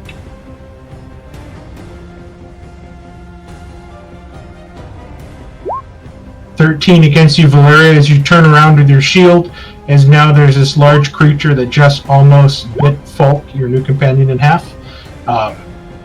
Trying to come out with its claws, and you desperately bat it away as this other one is coming in a counter, trying to sneak for a 12, and you manage to get your mace in there, and the adrenaline is flowing now because this thing is large, spiky. It is scary looking. Mark, am I grappled in his mouth, or did it just bite me and let go? He bit you, and you crumpled to the ground as he was too busy sort of trying to kill Valyria now. And you hear Gagurin, Valyria! 10, 15, 20, 25, 30, 35, 40. Then he's going to attack the head. Then we have a kaiju battle happening here. A 15, I don't know if that hits this guy. A 15 does not hit. As the Hezro sort of holds out and sort of bats away the flaming arm of Gagurin and sort of surprises Gagurin really quick as it sort of gets ready for another attack. And Gagurin shoots his left hand in towards the... This time hitting with a 23. Doing a total of 20 points of fire, which he does, oh, never mind, that's Gagurin, sorry. He's going to do 20 points of fire, which he is resistant to, so the fire does not burn this creature as much as you guys were hoping. Do we notice that, Mark, that the fire seems to have less effect on it? Yes, so to describe it in a way that would be visibly knowing to you guys, you watch as Gagurin's hands sort of reach out and press against the chest, and you watch as if the skin of this creature suppresses the fire a bit, and Gagurin's hand shrinks a bit before he pulls it back and the flames come back to life. Okay, good description. I like it. And Zirak, it is your turn. So seeing that turn of events, I can't tell who looks more hurt, Valyria or Elise, but let me move here a second, and then maybe I'll...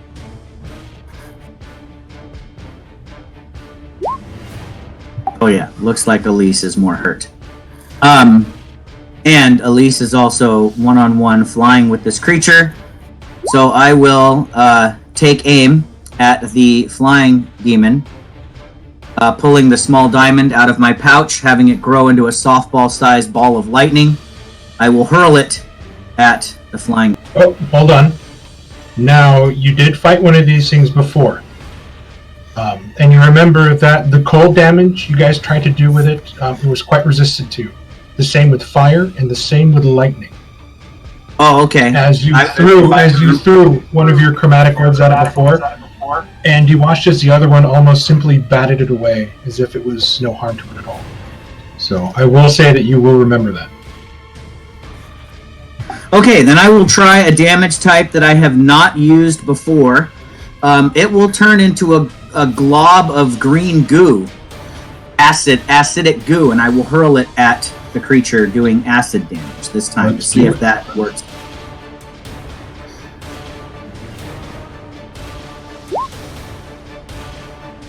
A 21 will definitely hit.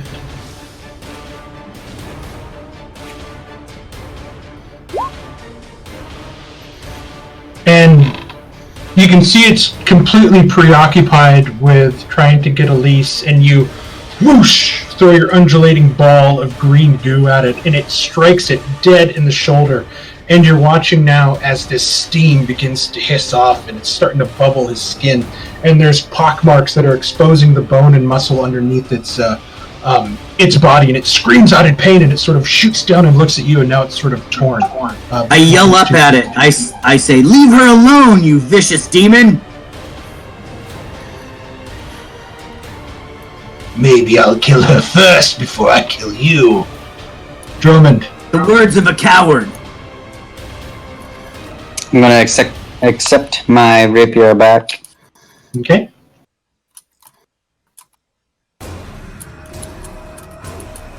Come up here and I'm gonna stab this demon with it. Xerac, your spell better not sabotage me. Crit fails. Don't jinx. 17 hits. It's an 18. You're welcome. 18 hits. Doing 5 points of piercing plus your sneak attack.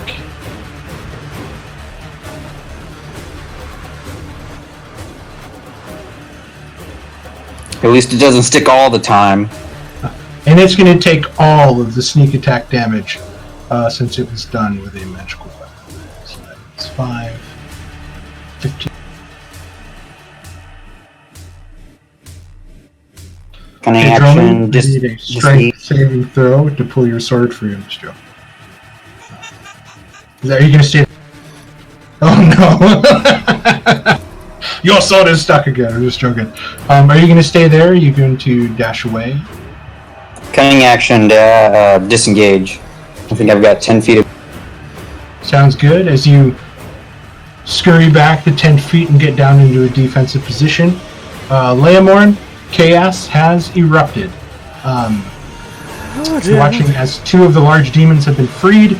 The 2 smaller quasits are kind of looking off into the corner, dancing around. Through the chaos, since you're so far back, I say you're looking at them and you're watching them eye this little light barrier.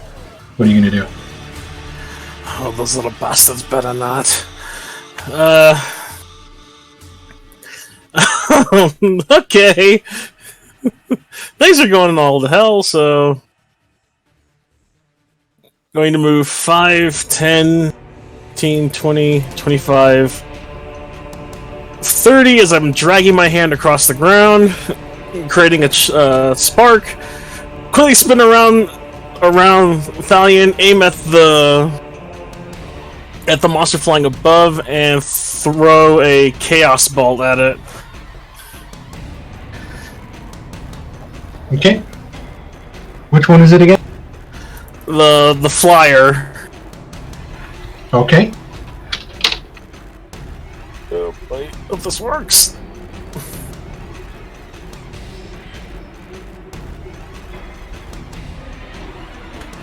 $22 definitely hits. Let's keep it safe, keep it safe.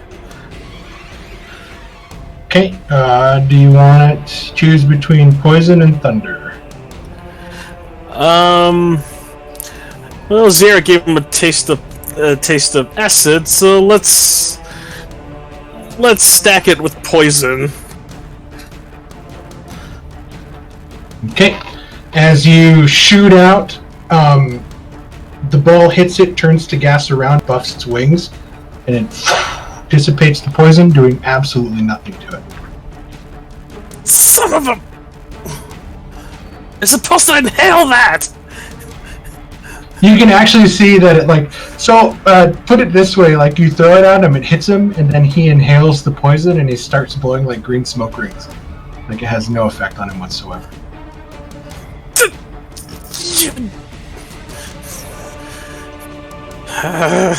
You gonna say that? Remember that. Yeah, that's all I'm gonna do then. Okay, the white is going to use his object action to open the door. And then he is going to step into the door, drawing an attack of opportunity from Gar Shadow, should he wish to take it. A 16 will hit him. Go ahead and roll damage.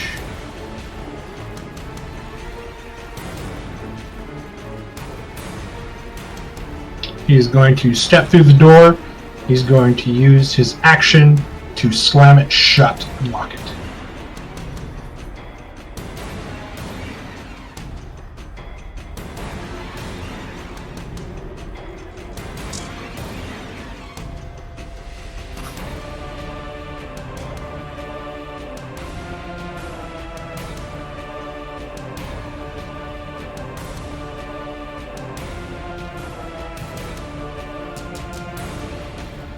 Okay.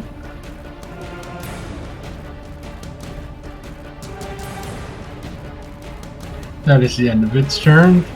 Valiant. You hear the slamming of an iron door as you watch as Gar Shadow rakes at the white before he turns behind, slams the door closed. Crap, our Corey got away. At least land so we can help you better.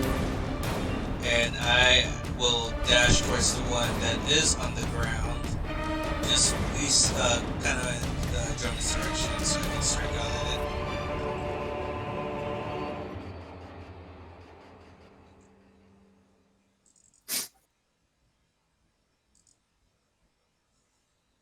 $11 will miss. Oh, crap. 14 will miss.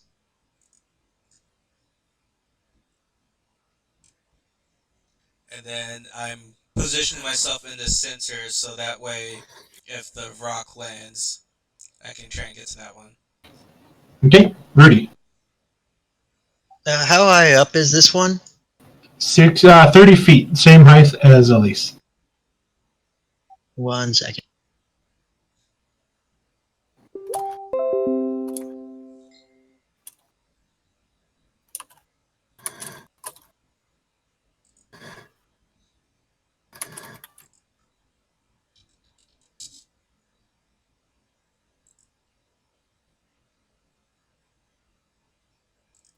Go right there. And then Rudy is going to, she's going to say, it's like, she's going to, speak this, it's like a prayer sort of thing. It's like, though I walketh through the valley of demons, I shall show no fear, for they cannot hurt me. Okay. And she's going to cast Bane on the two creatures, and she's also going to give Valeria Bardic Inspiration. Okay. We'll start with the rock first, since he's closer. This is a Wisdom save or Charisma. A Charisma save. Okay. Here comes his Charisma save. 19 for the rock. You know that is roll. It has advantage. They have magic resistance. Okay. And 21. Okay, well that was pointless.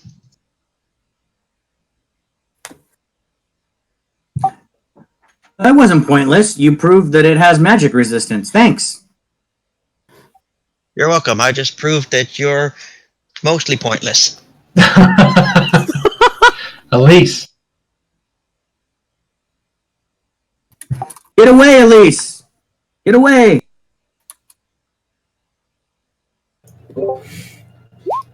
All right.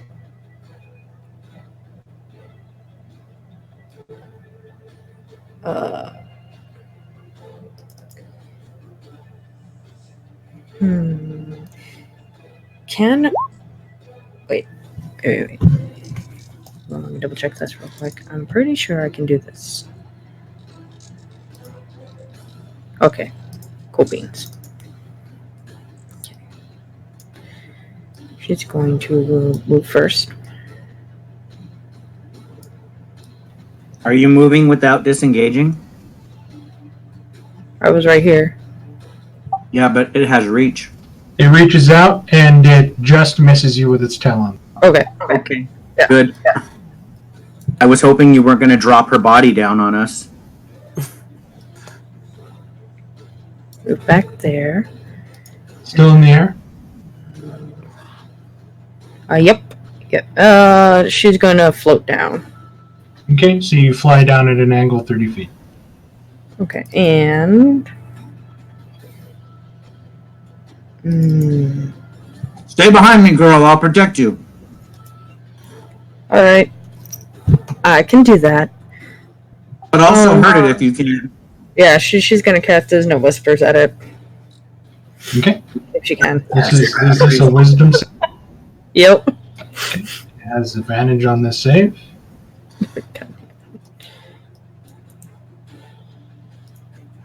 12, so I believe, does that fail? Yep, it You does. need to cast your spell for me, please. She's gonna cast it at 3rd level. Okay.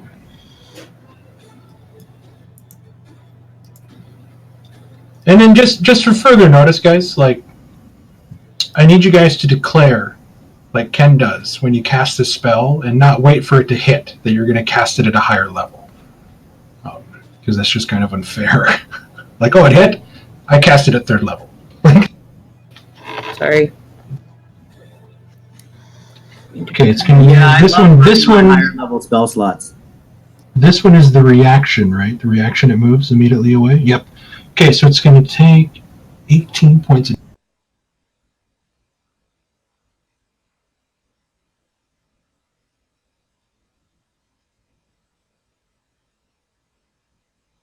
And it is up in the air with 60 feet. It's going to go 5, 10, 15, 20, 25, 30, 35, 40, 45, 50, 55, 60 feet to there before it shakes its head and turns around, realizing that it's been bamboozled. I yell at it as it flies away. The other demon said that it could best you in combat. Run away, fight it. Is that the end of your turn, Elise? Prove it wrong. Those are contradictions, Xerox. Run away from us, fight it. It's only a contradiction. Yeah, and prove it wrong, as in the other demon that's saying it's better than it. Garshadow. Garshadow's gonna try to break the door down. He's just clawing at the door. Okay, it's an iron door. It's going to take a while. He's going to have some sharp fucking claws,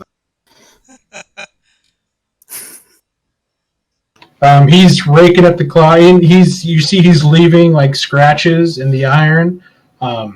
He's not going to make much headway. Okay. Daniel will probably call out to him, but not yet. Daniel's a little preoccupied watching the demons. Valyria. Is she back yet? Did she leave? She had to reboot. Yeah, she sent a Facebook message to us all. Her computer just turned off. Uh-oh. Though I see her back on again, at least on Roll20. I'm not sure about the... It probably because she DC'd, she's still on here. So, you know what? 5, 10, 15, 20. Let me pull up her sheet. Bonus action, spiritual weapon against the large spiked demon. Hey, Mark, before you hit that button, Can we spend inspiration for another player's attacks or only our own? You can spend it on other people's. I'd like to give Larry advantage. Now here's a question: can you give advantage to a spiritual weapon? I mean, she's still you're burning an making inspiration. It is an Yeah. attack. Okay. Go ahead and mark off your inspiration. Now just add my inspiration for her. Oh, okay. I was going to use her action to do something else. But the spiritual weapon is going to attack first. So hold off on that unless you want to use it on the spiritual weapon. If you're gonna make with her as an action, give her that for the attack. Okay, so I'll give the spiritual weapon advantage on this attack. Go ahead and mark off your inspiration point. Okay. There it is. So spiritual weapon. Yes. 25 definitely hits. She did just say level 2 on this. It's going to take 7 points of force. As the Pegasus rears, hits it with the back, and sort of sends it flying forward a little bit. She's going to... Oh, well, shit. I don't know if she has it prepared. She said hit it with her mace and then with her spiritual weapon. Okay, I was going to heal Falk, but never mind. That's what Nice. she said on the Facebook Messenger. So I'm She's like, assuming screw that's it. Hulk, let him die. Fault You know- that. Somebody text her really quick and ask if she would like to spend her inspiration on this attack.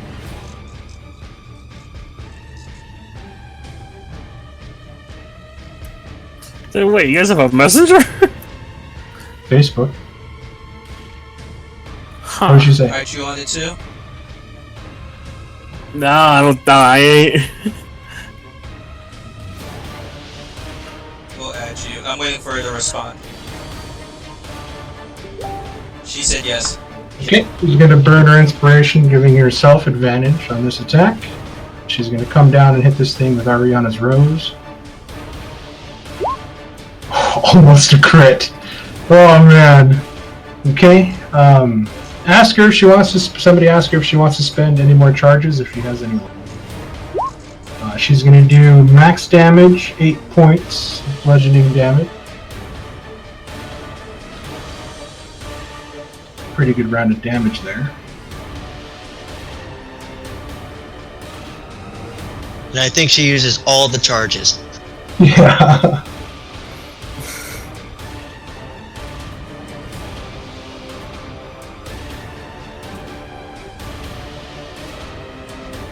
She's answering now.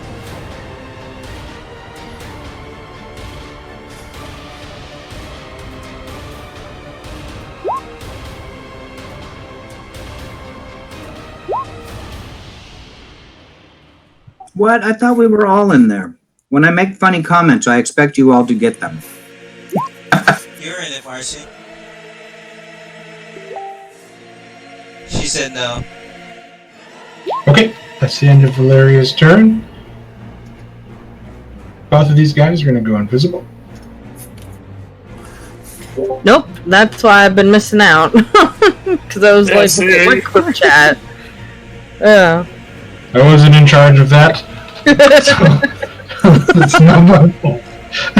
It's your other account that's in it, not the Kira channel. Oh, you mean the one that I never check?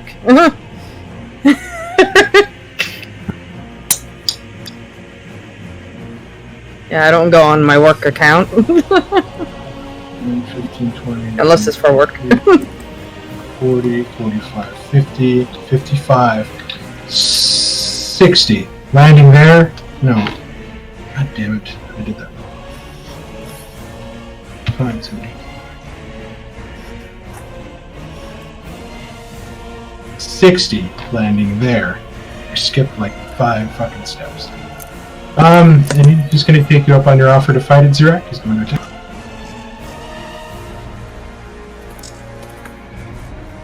Sweet. Oh, you know what? This should be even better. I need Rudy Leomorn, Elise, Zirak, Leomorn, Rudy, and Thalion to give me Constitution saving throw. As its wings begin to shrill, and he lets out this high-pitched voice. Thalion, you are stunned. Zirak, you are stunned. Rudy, you are stunned. Leomorn, you managed to shake off the effects. Elise, I need a roll. I need a Constitution save from you, please. And Elise, you are stunned.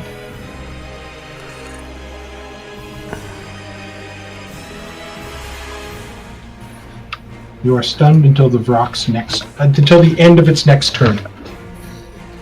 Falk, I need a death saving throw. Jesus, 2 turns of stunned? Ouch. Let me make sure I read it right. Constitute will be stunned until the end of his next turn. Yep, so you're going to miss this whole round of being stunned. If it's a bomb magic, it'd be me being nude again. Falk, that is a success. That is 1 success. It is the big guy's turn. Valeria messed him up pretty good, so he's going to attack twice with his claws at Valeria. That's a crit on Valeria. Okay, so that is 16 plus 7 for 23. If I did my math right, that's 23 points of piercing damage, or slashing damage, as the other clock for 21 Valeria, doing an additional 7 points of slashing damage to you.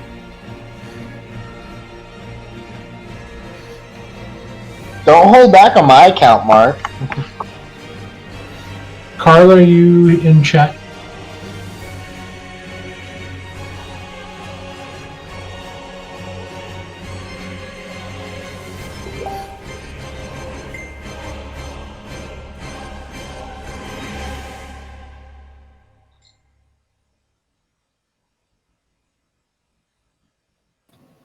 And actually, knowing exactly what Valeria is, what she's capable of, he is going to bite down at her, seeing that she's in a very bad spot. For a 22, knocking Valeria unconscious.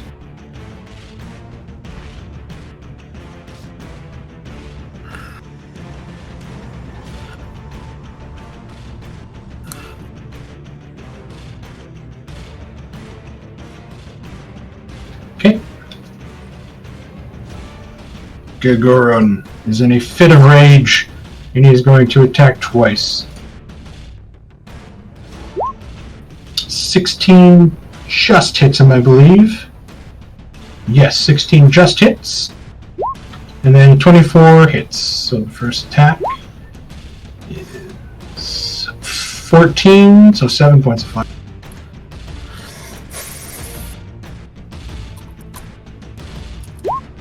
And 12 have to say.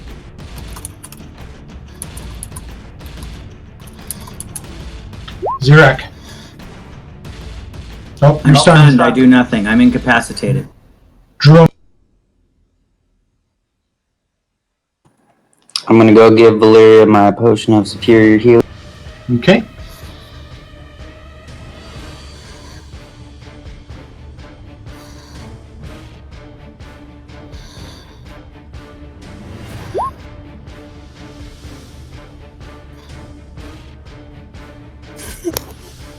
What's that one do? I can't find any. Superior, I believe, is 8d4 plus 8.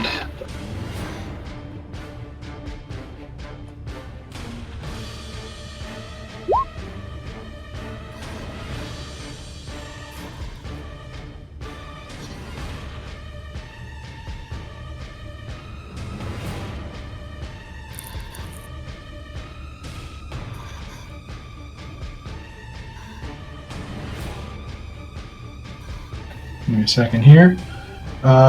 Superior healing, yeah, 8d4 plus 8. Valeria's back up at 28 points.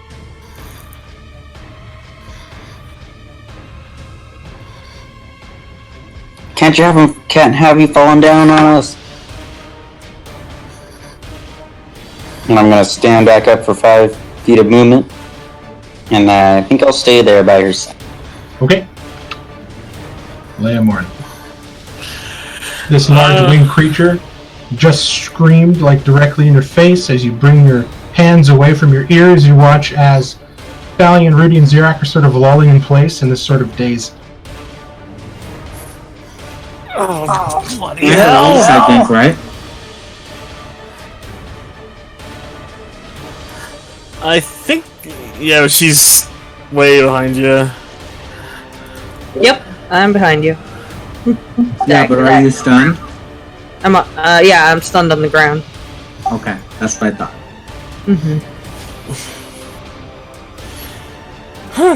Hey, this is not looking good. And my other plan is currently down the drain, so... Come on, Leia Morn.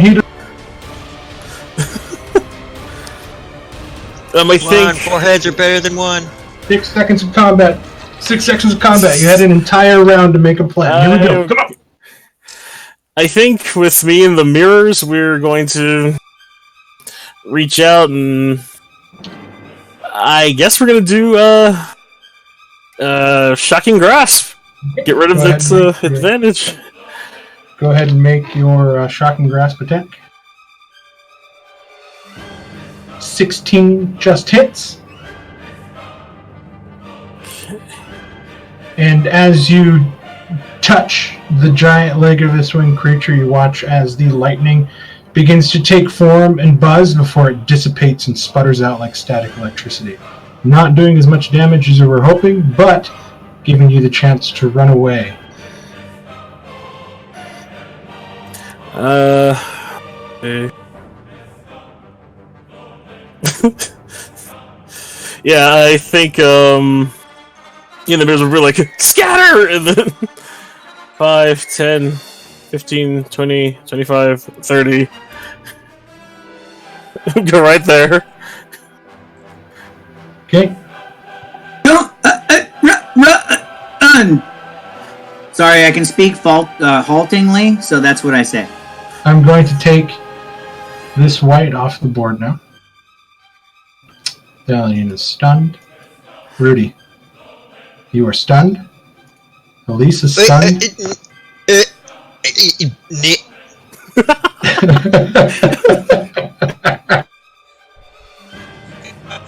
Garshadow, hearing the loud sound, turns and is going to charge, seeing everyone is kind of going back and forth in space in their sense.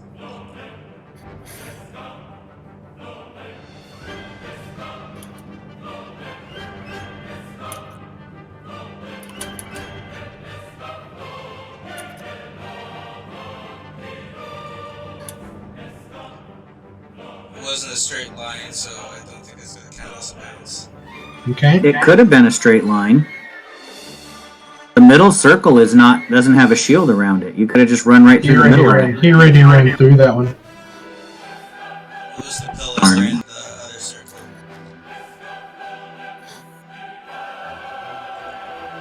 other circle. Can you post? I don't think it has to be I don't think it says a straight line. It just says you have to move 20 feet. Does it specifically say straight line in the power?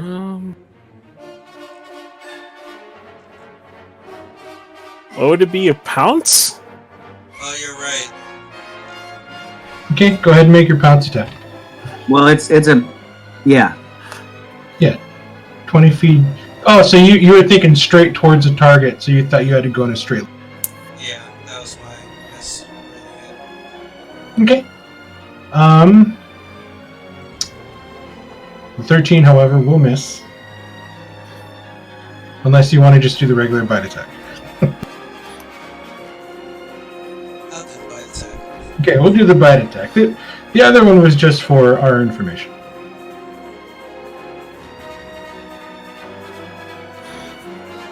Garshadow kind of yells in pain again as he bites down into the thick hide of this rock, not doing as much damage, almost chipping a tooth. I have to give him some magic fangs or something. Yeah. Valyria.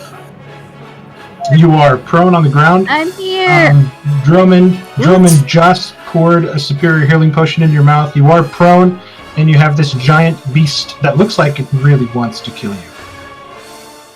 Oh god. I stand for half my movement, and I'm gonna disengage. Okay.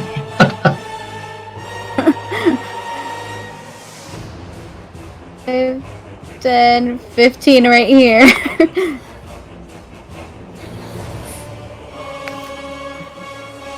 You disengage, you run backwards, and you sort of press yourself against the back pillar, trying to catch your breath.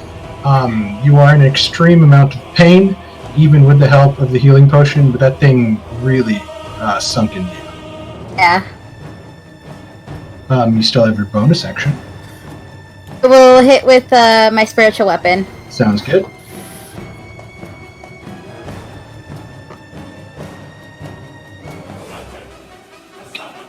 Let me just untoggle that.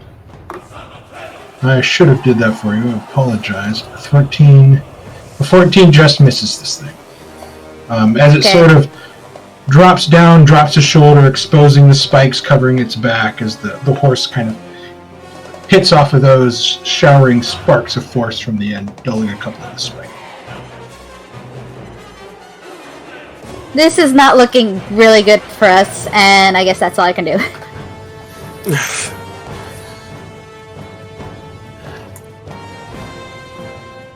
These guys are going to go.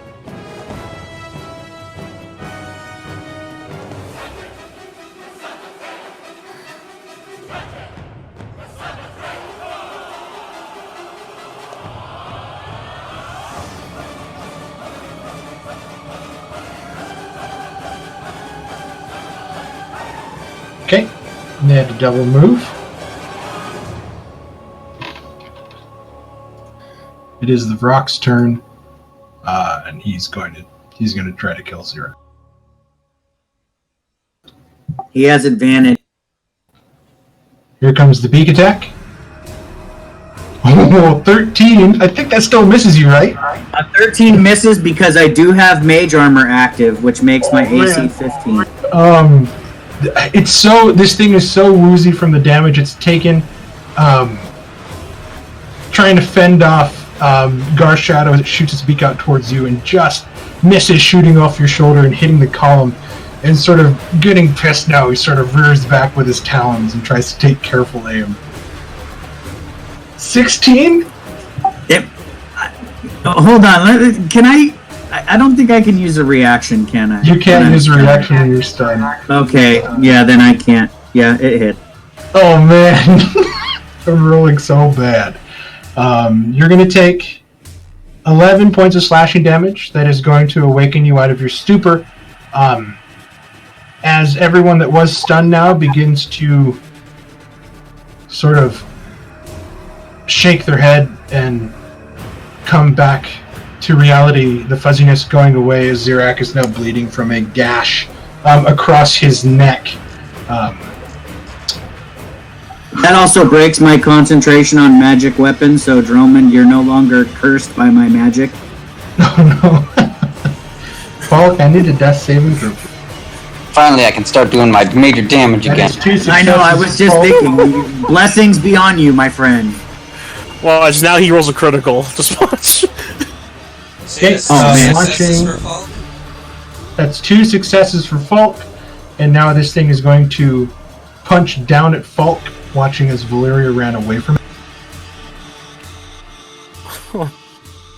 Well, that's supposed to be an advantage. I'll roll one more time. Let's miss!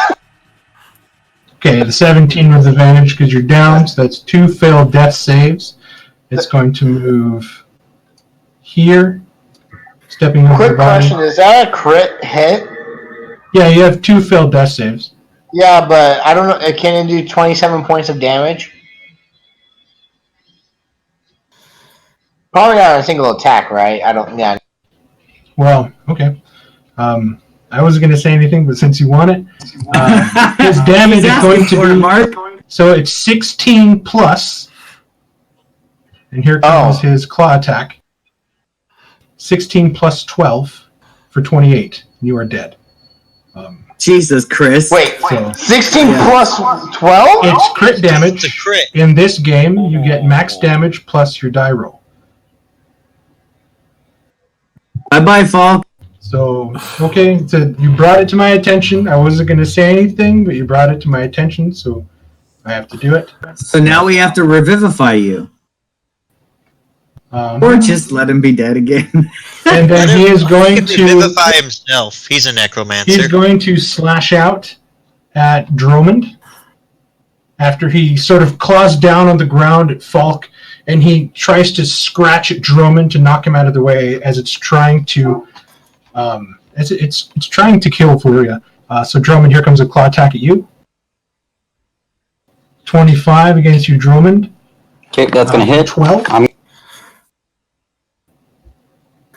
You gonna uncanny dodge that bitch? Yeah, I'm gonna do that. Okay, so you sort of tumble backwards in a backflip as he sort of catches you a little bit in your hip, taking 6 points of piercing instead. And then it's going to sort of reach around the corner and it's going to try to bite down into your shoulder, Valyria. For a 17, which I think misses. 17 is gonna hit. I have a. Oh. So it comes down, Valerian, you drive your shield up into its mouth, and you watch as it bites down on your shield like a shark, sort of trying to bite at the oxygen tank in Jaws, and you're just sort of holding it there as it's trying to get it. Gagarin is not.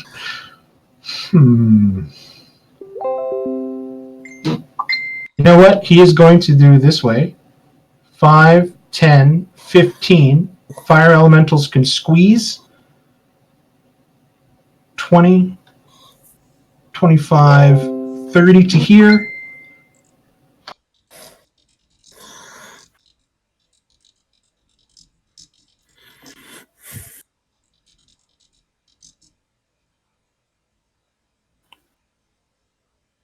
And he's going to try to attack the demon.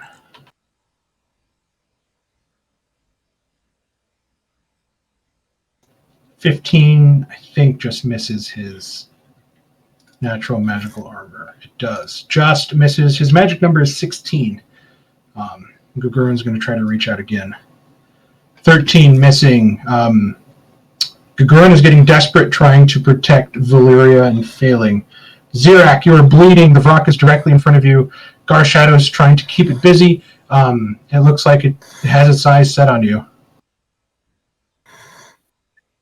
Okay, since it has its eyes set on me, and that makes me quite nervous, I am going to take the disengage action and move 30 feet towards away.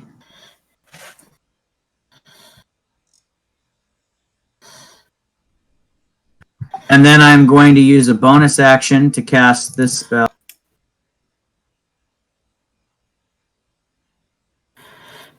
Ooh, he's got flash speed now. Okay. So I used my move and my action and my bonus action, so I can't do the extra move until my next turn, but I'm just trying to get some distance. No So I'll problem. end my turn there. Drummond. Now that Zirek's magic is gone, I'm gonna attack it with full. 21 definitely hits.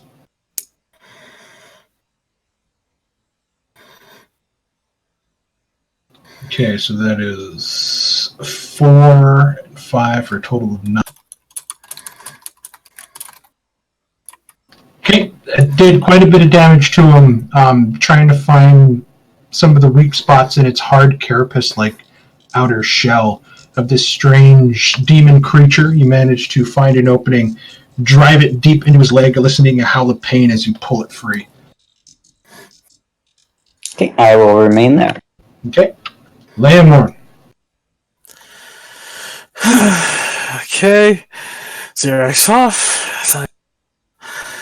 There's one thing I can try to do, and take a deep breath as he feels the electricity start to charge. Don't you dare shoot us. I'll take one step over as I twist around, and I am going to fire lightning bolts straight down the line.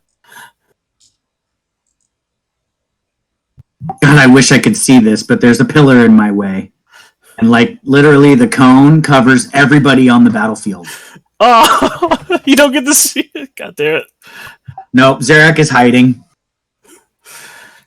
And he casts the label straight down. Okay, he has... He rolls a 22, so he succeeds. Go ahead and roll your damage.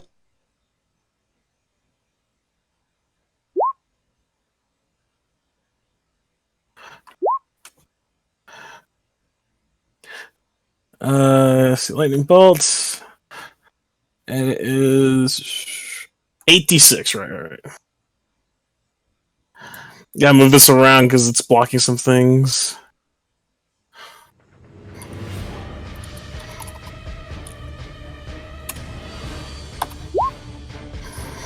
Okay, so he's going to half 31 to 15 because of the success, and then he's going to half that 15 to 7 because of his lightning resistance.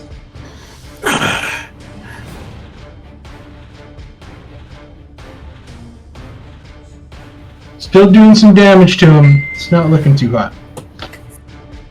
Just to get his attention off of everyone close to him. I don't think he's ready for Thalion's attack here, which is probably going to kill him. Thalion, it is your... Thalion is going to step up, and with his signature combo, he's going to strike and spin and strike again.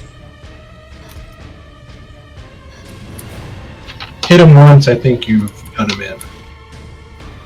Roll the damage, I think he should be done after this. Yeah, he's definitely done. Lop the head off. The snake noodle-like neck of this vulture condor creature is moving around like an unmanned fire hose, just spraying black ichor everywhere that like hisses as it hits the ground before it falls to the ground. Vocal cords sort of attached at the top, letting out this weird bubbling, mewling sound from the oxygen escaping within. It is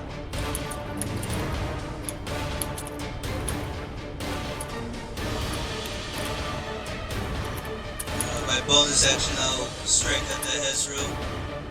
okay.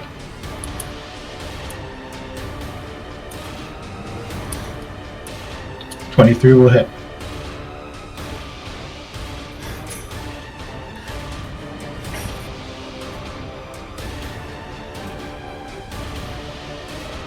And then I just take one step back in case he turns to come towards me. I'm just going to move Falk over here this way so you guys can see the health bar. Top of round 6. Rudy.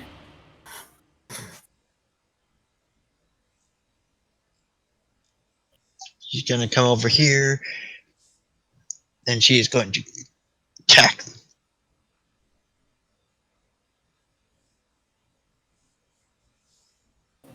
10 will miss.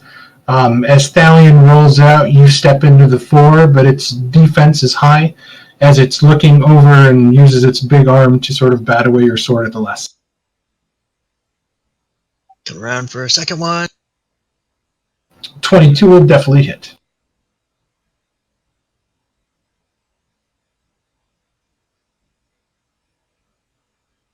It is so close to dying. And I said, hey, I guess you are just big talk. It's just angry, like a baby, just throwing a fit. Only able to kill one person. Like, it's definitely not what it thought today was going to turn out. I'm going to stay right here. Okay, Elise. No longer stunned. The battle has sort of changed before your eyes.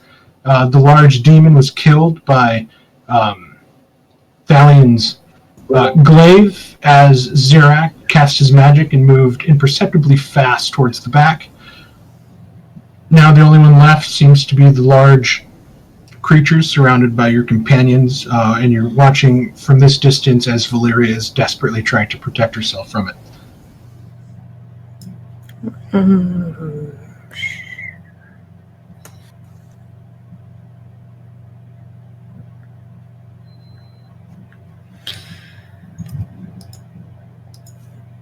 Oh man, I forgot to do something for this guy. Fuck. Okay. Never mind.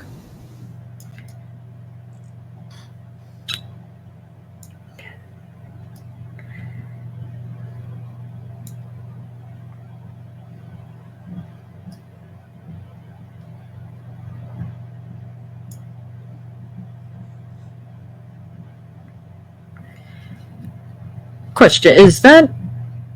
There's still another circle with a bunch of things in it, right? There is. Yeah. Okay. The closer you get, you see that there's these tiny, they almost look like jack-o'-lantern size, like globs of fat with pudgy little legs and little hands, and they're covered in like pustules and pus, and they just look terrible. But unlike the other smaller demons that were like dancing around and like cartwheeling, these things are just kind of there, like rolling around on the ground, picking their butts. They don't look like they have much interest in doing anything at the moment, except just kind of being lost in their own little world. Did you create dodo birds? Demonic dodo birds, maybe. Which is a thing, apparently. God damn it! Sorry, I couldn't help myself. 40, 45, 50. I'm so glad I didn't take a drink there. Okay, and then... So... Quick question before I do it. If you double move, you can't do anything else, right? You can't cast spells or anything? You Right? can, If you if double you have a move- bonus action, you can do a Yeah. bonus Okay, action spell. okay. That's Oh, what yeah, I wanted that's to make what sure you- I was doing that right. I'm turning...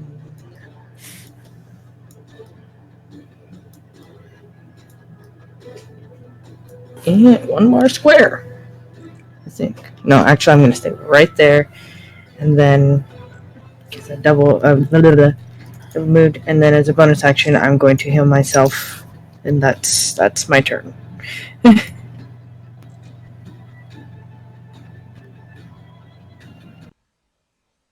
Bar Shadow.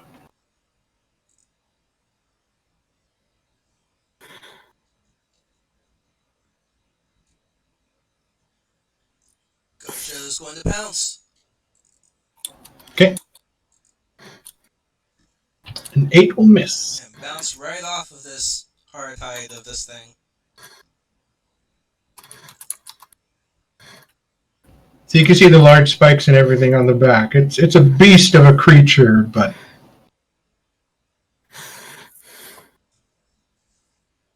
Valeria, you rip your shield free from this thing's mouth and you stare it down.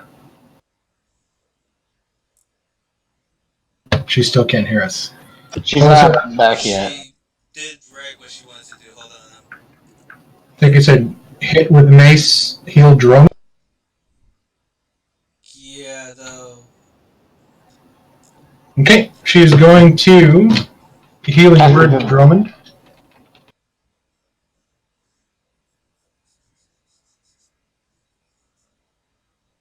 She's going to healing word.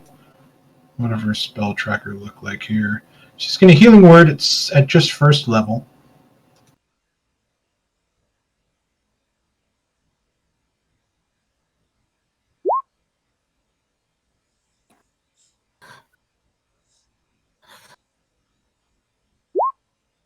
Drummond, you take 5 points of healing.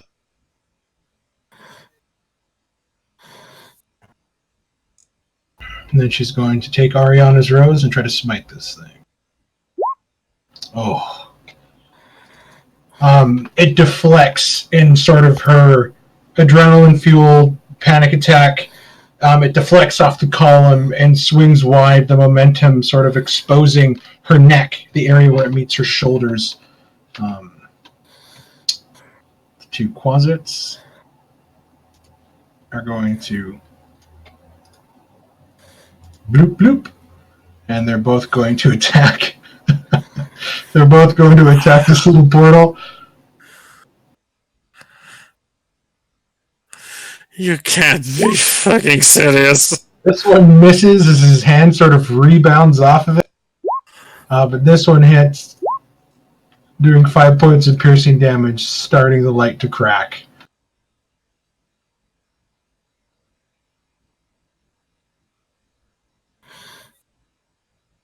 I can't see anything. I don't know where all this action is happening. It's great, isn't Damn it. It's so bad. I'm like, all this stuff is happening behind this pillar. Zirak, I can just imagine, he's got his back up against the pillar and he's just trying to hide. The Hezro is going to bite down with advantage at Valeria and then hit her twice with the claws.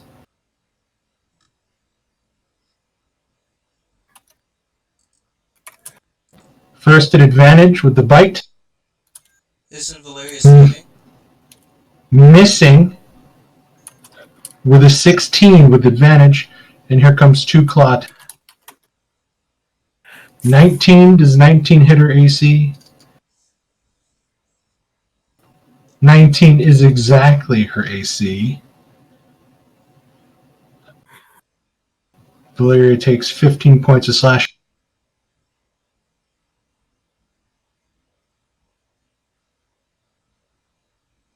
She screams out in pain as the other claw shoots in.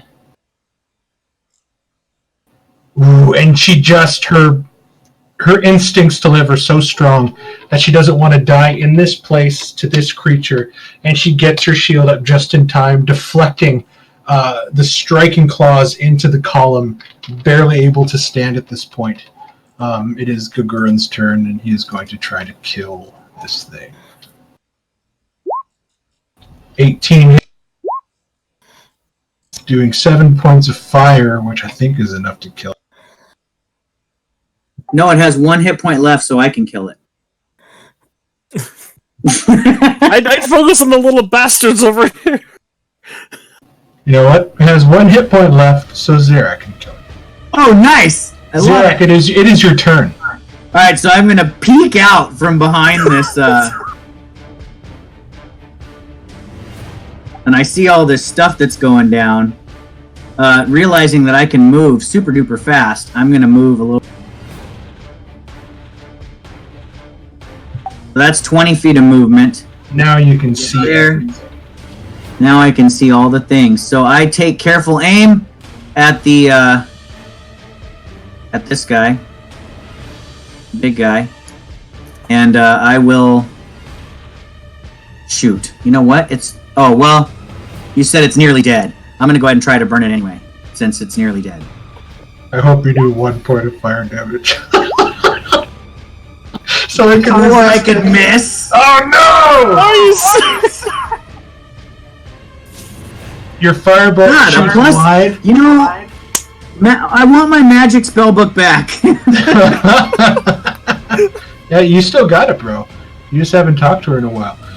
It has been a while. The firebolt goes wide, causing the Hezra to sort of turn and expose its chest as Gagarin reaches out and plunges his hand into the chest, seizing its black giant beating heart within, and just crushes it with its flaming hands. It is dead. Well, since I did miss, I still have 40 feet of movement left. So I'm gonna use 40 feet.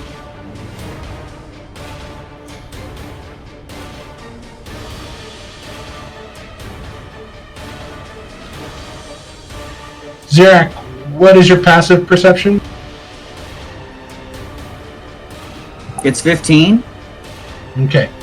As you stepped over into here to sort of make your attack, you did notice that these two little butt effers are over here trying to break open another one of these.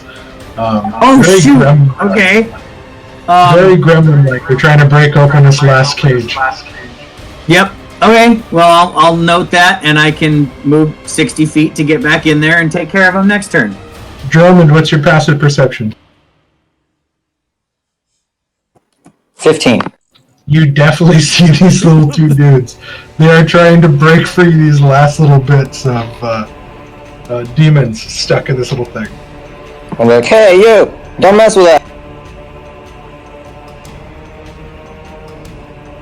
We'll stab green one. They are gross looking little things, man. Yeah. I think a 14 does hit them. They don't have that much AC. Yes, it does. The 14 does hit them. Okay, you shoot in, and the skin on these little buggers are a lot tougher than you were expecting. And though it seemed like a fatal wound you inflicted, it is still somehow alive. I'm just like, shoot, go away. I'll stay there. Okay, Leomorn. Do I even what's your notice? passive perception? I believe it's an 11. All you need is a 10. You can definitely... Well, plus you saw Drummond run over there and it brought your attention to it. And you see that these two little guys are over there trying to beat on the glass, trying to break it open. Oh no! How quickly he yells up, start to run.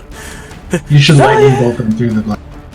Valiant bastards! Little bastards! 5, 10, 15, 20, 25, 30.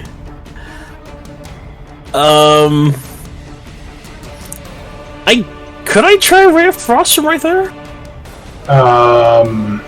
Or is it just gonna be like a round shot? It's got 3/4 cover, and if you miss by more than 5, something bad's gonna happen. Crap! Oh, crap. I'm probably gonna have to... Oh, shit. I got nothing that I'll end up hitting on. These things are just dancing around trying to break things open, man. Going to punt kick the little bastard. I mean, go for it. But I can't squeeze through it though, can I? No. You don't have enough movement left. No. You just reach out your hand, cast that spell, baby, and see what it does. +5 to its AC. Come on. That's the evil part. I am actually going to double move, burn another. She's asking for a little bit of help here. Yeah, I'm gonna go right around yelling, "Help! Help! Help! Little bastards! Help! Leomorn is jumping up and down, comically pointing down at these two little things that are trying to break the glass. It's at the end of your turn. That's it. To be in the mirrors. Help! Help! Valiant. Valiant's eyes turn and focus on the two targets that Leomorn is pointing to and is going to charge forward, spinning his glaive in his run. As he's making helicopter noises. Chuk, chuk, chuk, chuk, chuk, chuk, chuk.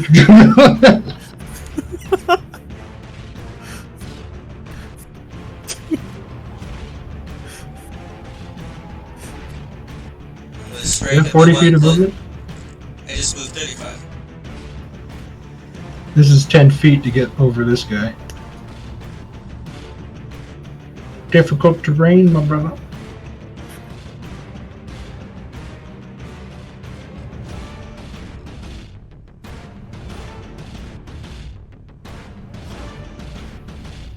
Perfect. Strike the one next to Leomorn first, and then the one beside me.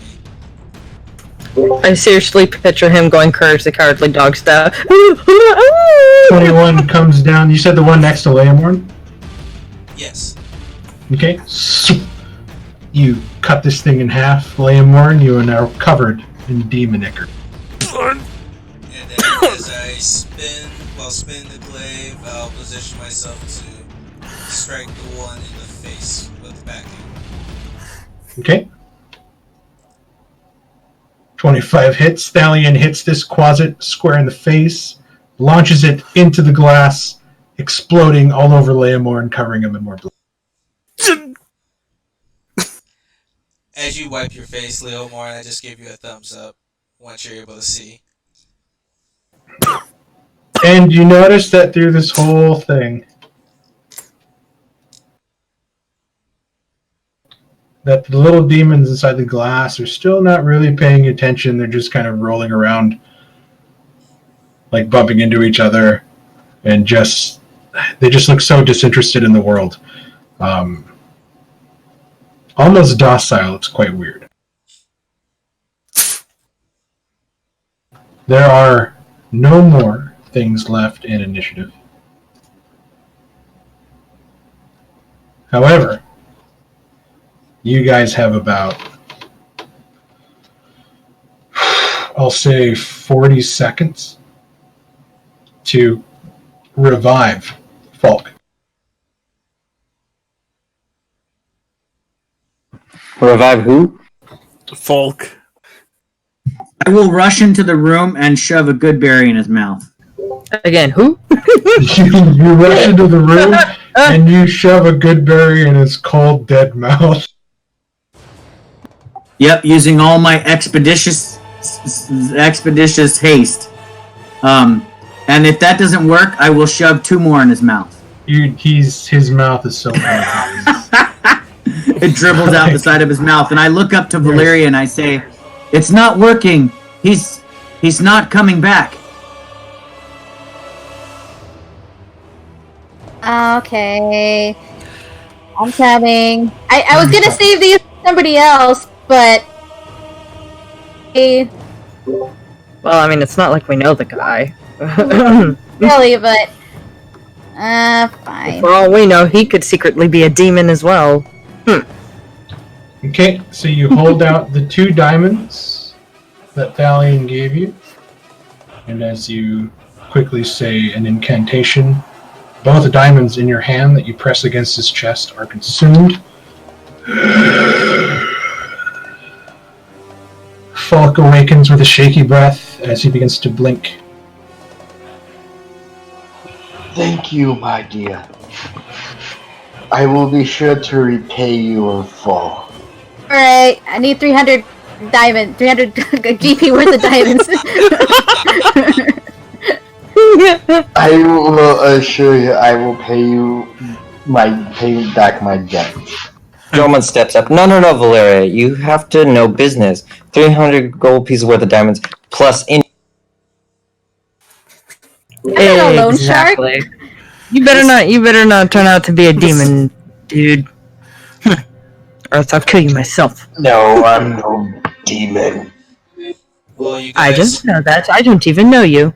our Corey escaped through the door with the key we needed. We should probably see if there's anything on these undead that might help us pursue him. Or if Droman, you could just get that door open.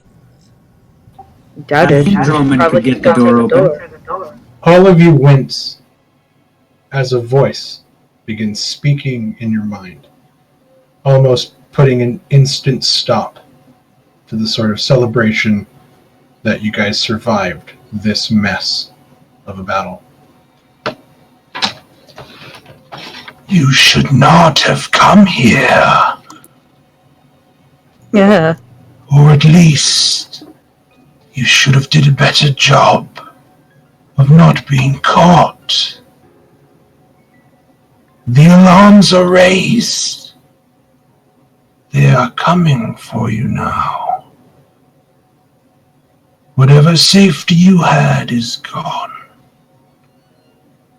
I will enjoy experimenting on your flesh.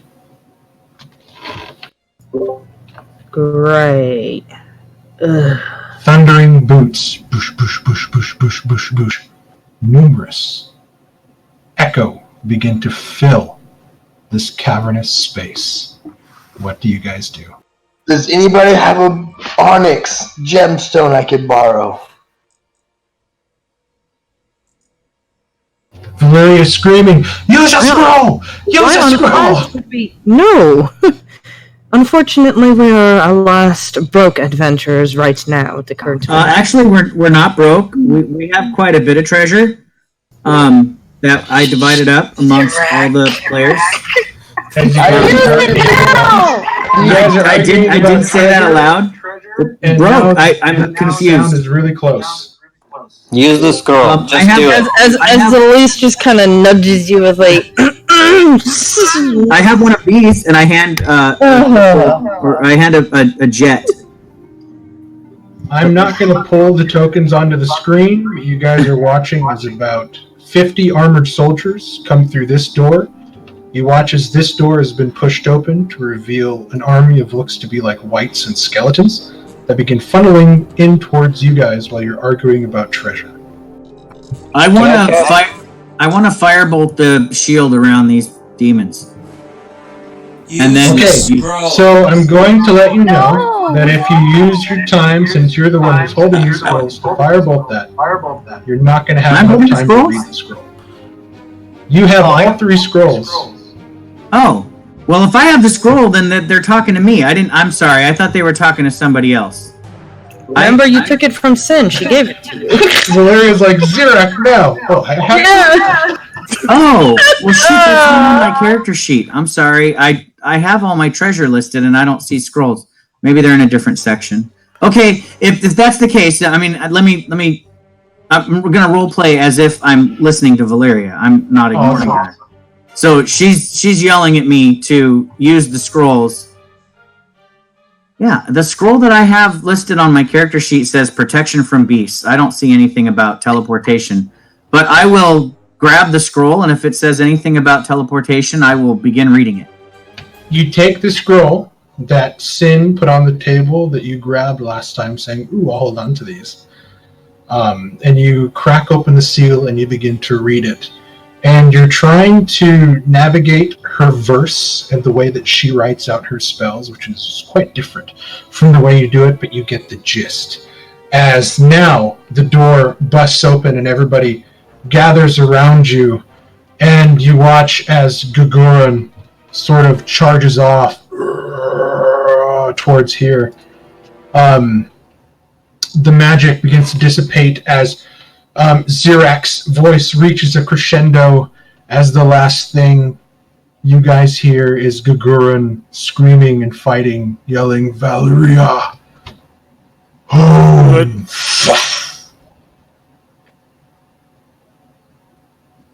It's black. Do I have 3 of these, Mark? Is that what the party's trying to tell me? Yes. Sin gave you guys 3 scrolls to use if you needed to use them if things got too hot and heavy inside.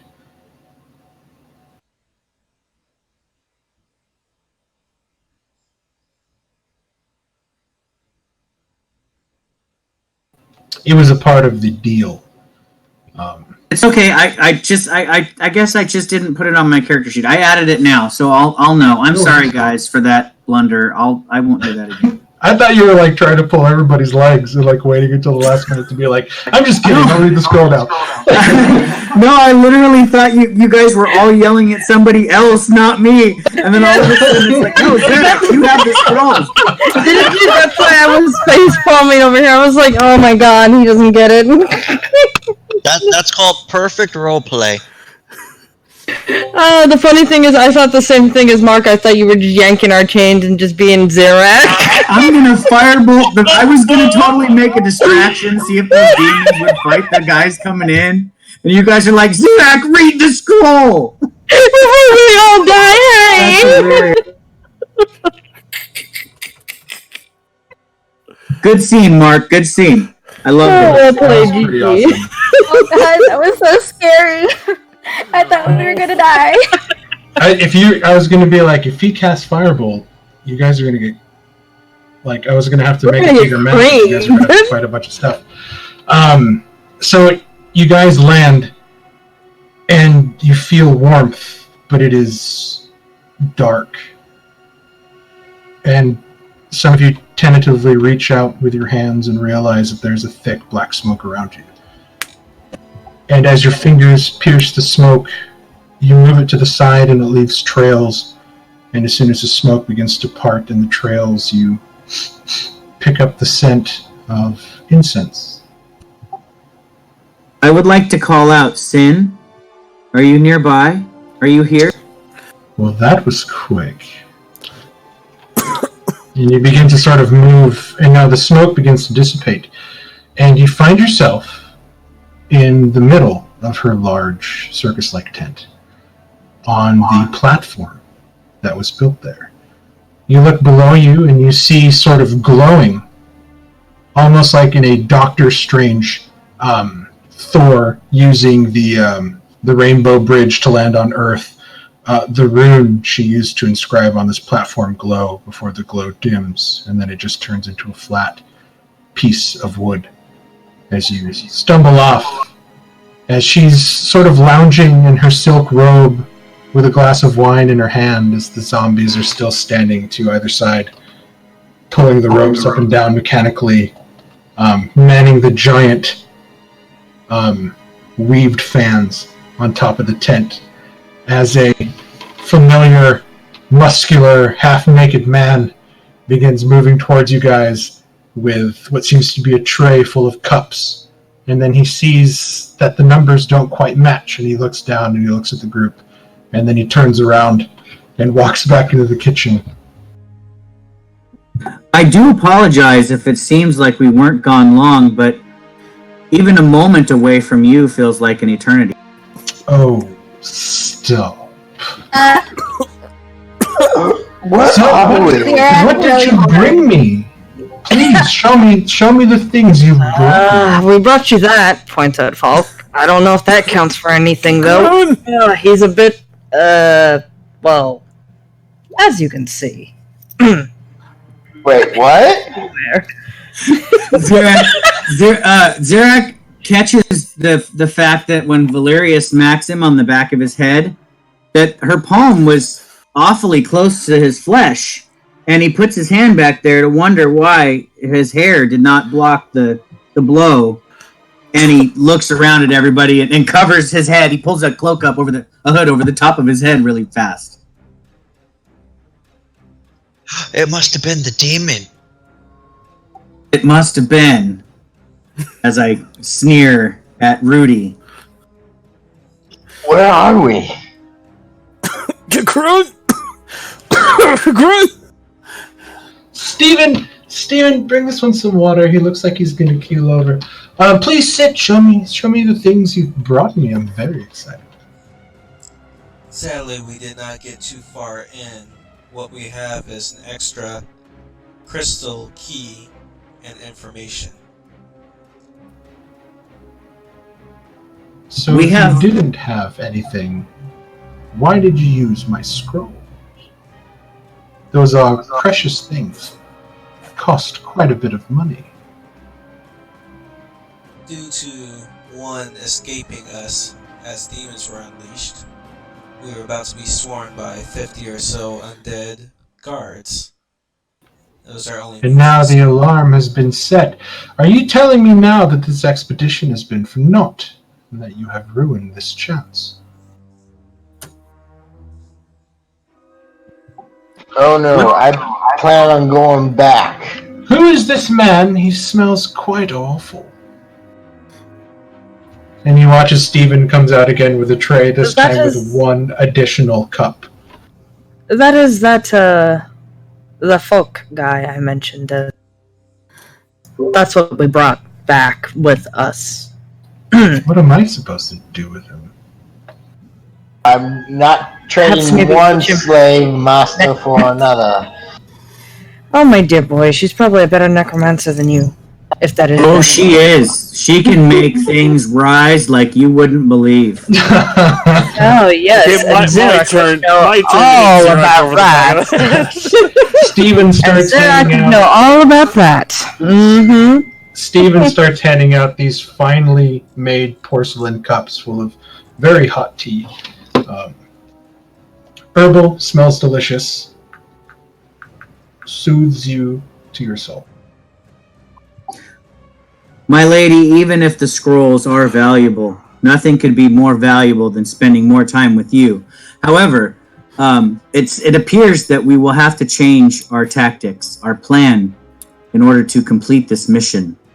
We did uncover some of the chambers within, and we did retrieve more of those keys that you gave. Show them to me. And I was just reaching in my pouch. I will pull out the 2 keys that I possess. I think I have 2 of them. That's what I wrote down. But I think one of them she gave me. The one that she gave you, you left inside the keystone in the tower. Yeah, so I have the almost same one. key, basically. So Valeria has 1 key, an actual diamond glyph key, and you have 1 actual diamond glyph key. As the key that she originally gave you was counterfeit, as when she recounted the story, she made mention that Stephen dropped the other one. So I will pull forth my diamond glyph key and say we have retrieved 2 of these. You watch as she takes your key and she touches it to her forehead, and as she does so, the glyph key begins to glow. It appears this one only grants access to the rooms within the demon hold. And that one? She holds her hand out to Valeria.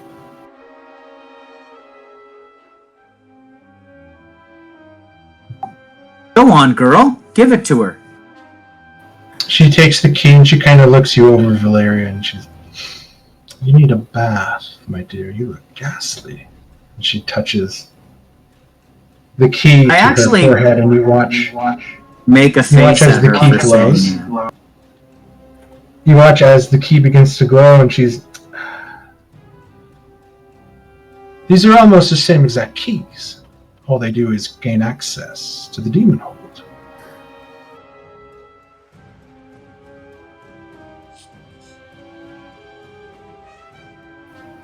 She takes one, and she hands you back one, Zirak.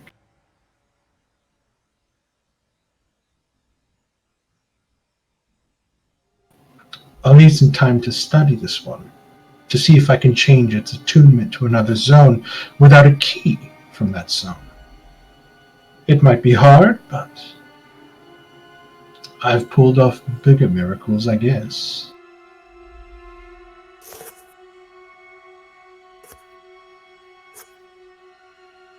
Guess we should let things die down if we're going to try a different tactic.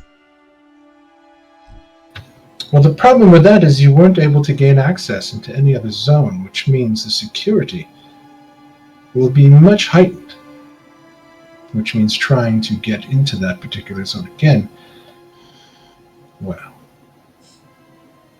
let's just say... I do have a suggestion. If you'd be willing to try a plan that is not of your own devising. You seem to have quite a number of disposable henchmen hereabouts. And I start eyeing her zombies that are all about. Perhaps you could use them. She looks over and she's like, "It's okay, Cullen. He didn't mean disposable. Just keep doing your job." Sort of smiles at the dead man and sort of the nice kind of worn suit that keeps pulling on things. If they could be utilized to make some kind of distraction that would get the attention of the heightened guard, perhaps we may slip through unnoticed. You see, I would agree with you. If that would be possible. I don't know if you noticed or not, but there is a large amount of undead within those halls. The main being is there's a way that they channel the magic of necromancy within. It is actually the wind that fuels the magic within that place. You can imagine why I'm so interested in it. Mark, did I feel the winds as well, or whatever?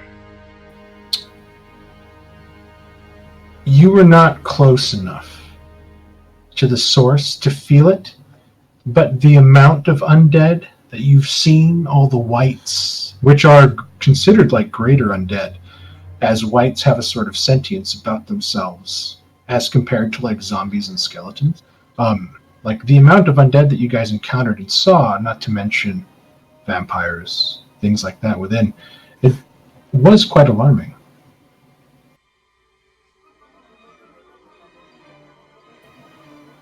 There are experiments within, not just with demons, like you saw, but creatures from, let's say, other planes.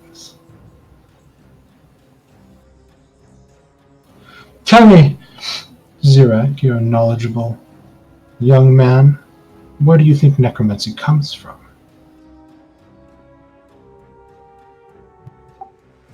It is my belief that necromancy comes from the shadow of the weave, not the weave itself. Written. Read as if from a textbook, I see. Necromancy is the newest of the winds of magic to grace this world. So you can imagine here, in the place we call the prime material, it is the magic of life and divine that holds sway. But there is a place, the exact mirror opposite of the place you see now. This is where the wind of necromancy comes from. It is alien to this place.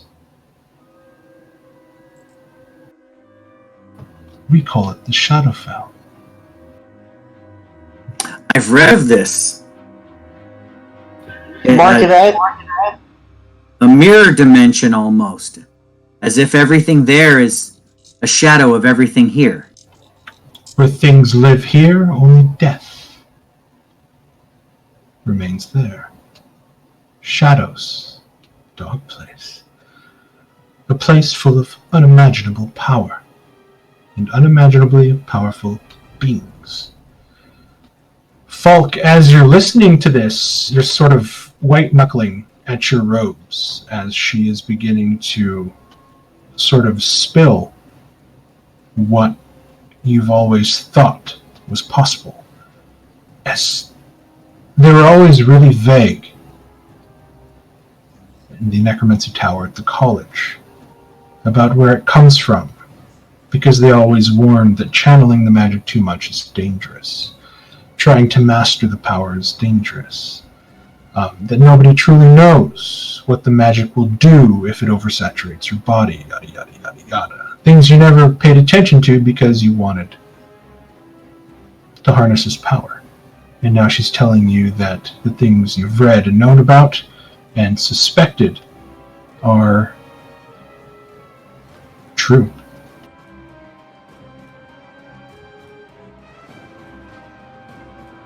Well, I think it's obvious that the dark shadows that reside in that realm have no place in this. In this realm, they could cause more harm than good. But they're already here. And you're And they must be sent back then. She looks at Valeria, and her ilk use their power quite freely. Only when the veil to the Shadowfell was broken were people able to bring back the dead. Who do you think taught those wizards that magic? It wasn't their gods. It was the necromancers. Mark, can I get a read off her? Like, can I trust her, like what she's saying and everything? I just want to see if I can trust her. I will expect that you will insight check everybody I put out here, so just go ahead and do it. Of course you can trust her, stupid boy. She has no reason to lie to us. I've been trapped for months in a tower, and this lady is spilling the beans. Chris, jump down a channel. Okay, 1 second.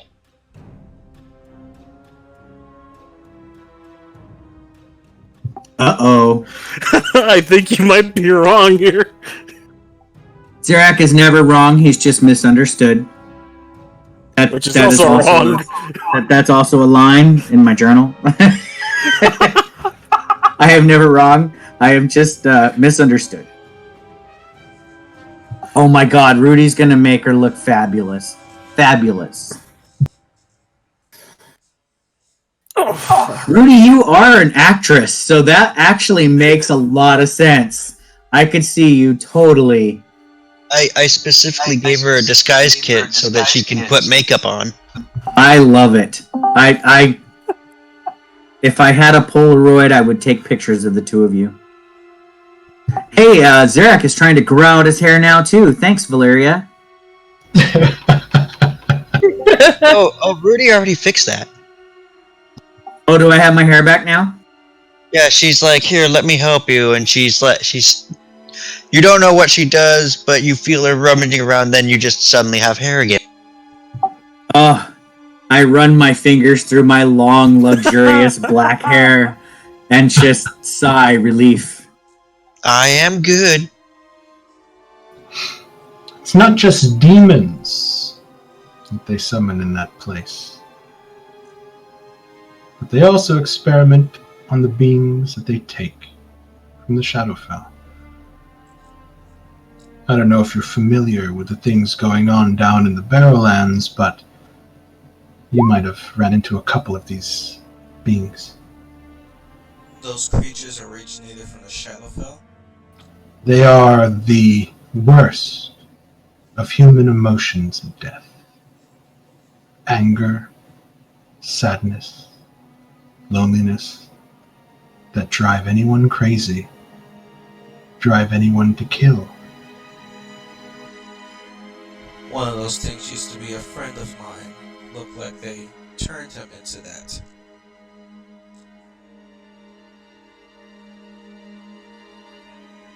Then, their experiments are successful.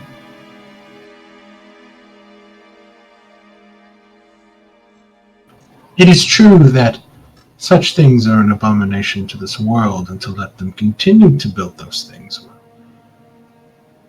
who knows what havoc they would cause.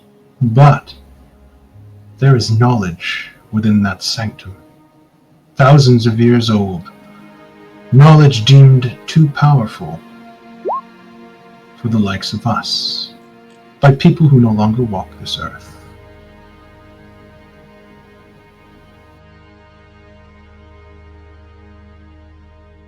I say it's our time to have it. It's our time to finally learn the secrets of the past. It's our time to fully and wholeheartedly master the weave.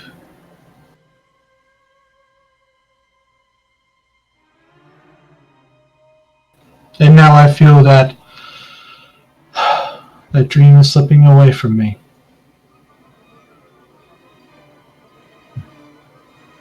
And she kind of stares off into the distance, and she's kind of sad.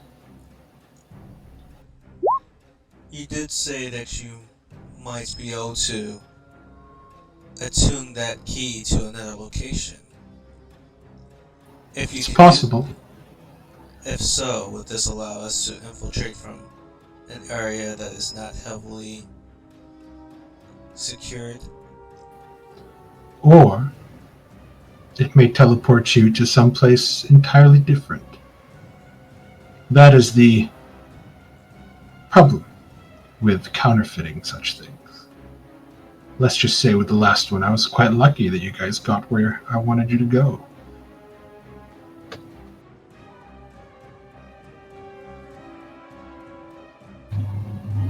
Zerak, touch the key to your forehead. Seeing that she had done that earlier, I comply. I take the key and I touch it to my forehead. You touch it to your forehead, in your mind, you know exactly what this is attuned to. It's strange. It's as if the key is telling you what rooms you can go in and what rooms you cannot. This is a magic I'm not familiar with. If you look at the key itself, and she holds the one that she has up, it is a pure, crystalline diamond. No imperfections, no writing, nothing to suggest anything magical about it. Yet, it has the power to open gates and unlock doors.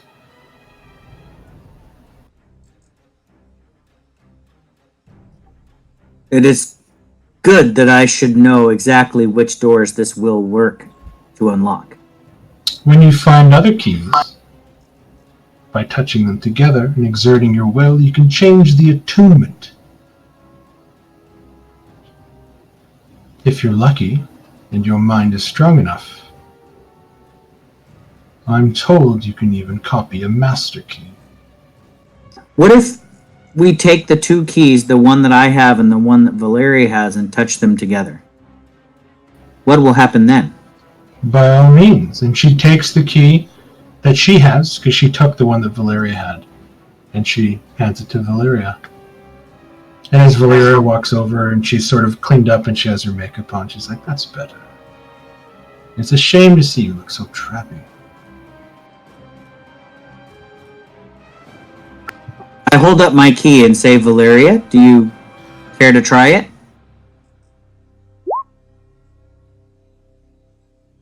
Yeah, you were sitting over there getting a makeover with me. Yeah, you guys are talking about getting makeovers while everybody was talking. I'm with you, Zerak.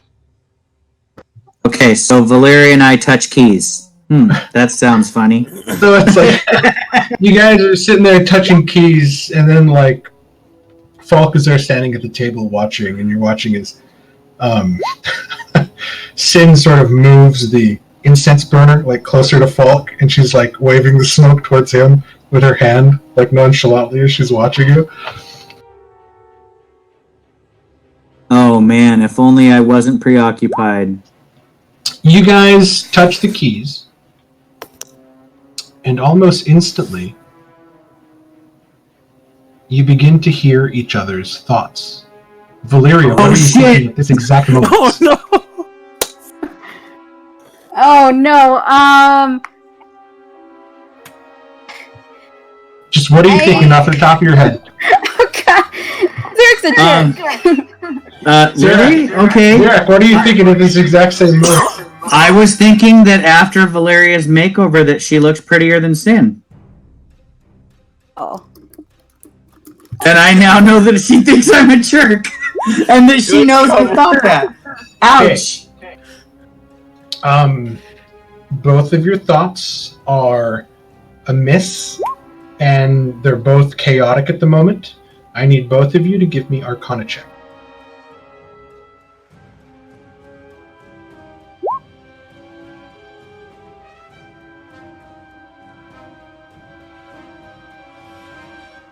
Wow. I wish my... I more than made up for you, Valeria. You take 8 points of psychic damage. Zerak, you take 4 as you break the link prematurely. As you're looking at her like, she looks good. And then you hear her voice, Zerak's a jerk, and then you see her kind of flush as you say she looks good. And she takes the key away really quick, breaking the bond. And you move and, both of you sort of like, you kind of, like, Valeria, you're starting to get like this pounding migraine that's like hitting the back of your eyeballs, and Zerak, there's just a sharp pain in your temple. That was kind of intense. And you watch as you hear Sin sort of clapping and kind of laughing very jovially, like it's a very lighthearted, beautiful laugh that kind of changes the mood from ow ow to okay, that was kind of funny. I look over at Valeria and say, let's not do that again anytime soon. Agree. Does anybody else want this key? I'll take that back.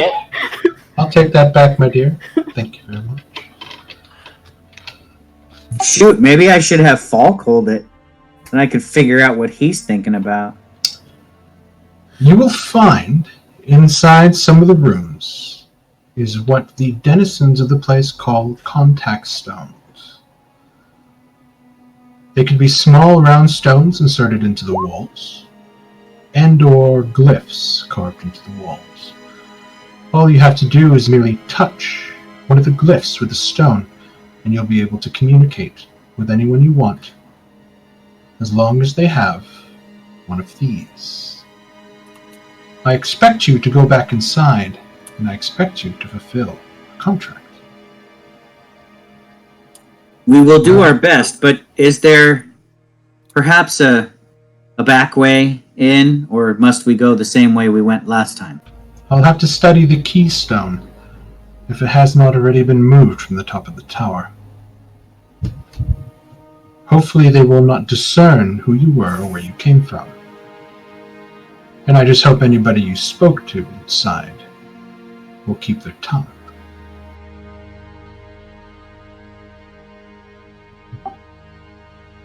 I have the same hope. And I'm thinking about Reza here. He's the only other one I think we spoke to that, other than, the fire element. The whore. Purpurisha. Oh yeah, She is a sweet young girl, Falk. How dare you? Yeah, she's nice. We don't know And that. seeing as 2 people are now missing their glyph keys, let's just say, well, Don't forget Gagrun. they might not be too happy with you the next time they see you. I guess we'll cross that bridge when we run into it. But please sit. I'll have Stephen cook us a meal. You all look terrible. Looks like you had quite the fight. It was strenuous. No idea. I could use a good meal and a rest. My lady, I know we only just met. However, I have been trapped in there for months. There is a bath in the back. Thank Walk you. down to the right.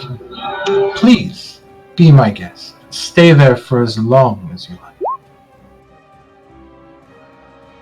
I bow, I get up and graciously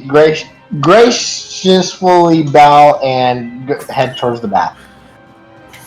English number 1. Shut up.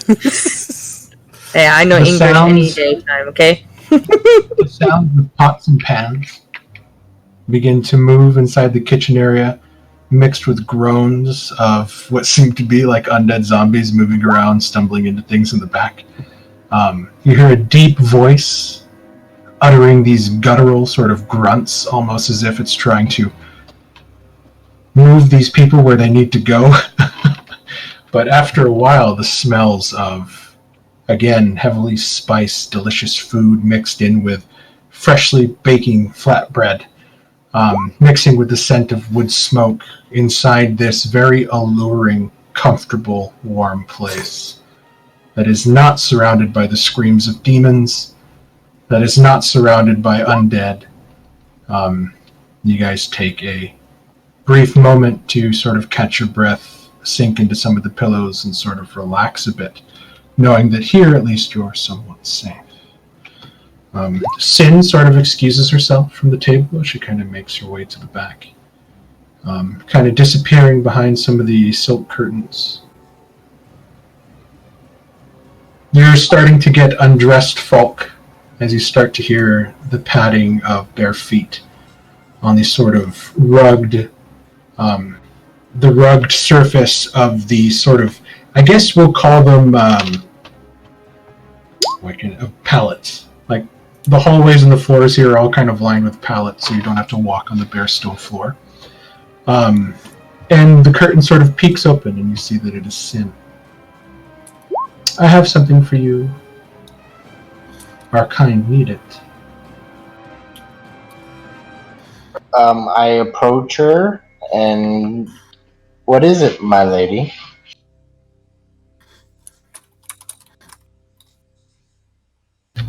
I didn't even have the fucking button down. She reaches into the back pocket of her silk robe, and she pulls out this teeny tiny blue crystal vial. And it looks like a perfume dropper. And she sort of turns it around inside out, and it is a very thick, viscous liquid. This is a very pungent oil. It's only made in the desert cities to the south. A couple drops of this will mask any scent. As you know, our kind tend to carry with it an odor. This, I've found, helps explicitly quite well. I will bow and gracious. God damn it! I would take it. She steps up really close, almost to the point to where she's touching, like, the front of her breasts to your chest, and she leans in close, whispering into your ear. As one of us, I expect you, above all, not to fail me. Do not fail me. Bring me the treasures and knowledge within, and I will impart upon you more knowledge than you could ever know. She steps away and she looks you into the eyes, and her eyes are hard, fierce, like bits of jagged obsidian staring directly into your soul, as she gives you a very cold, calculating smile, before she turns on her heels and walks back, sort of leaving you dumbstruck, looking after her holding the vial. And that's where we're going to leave off tonight.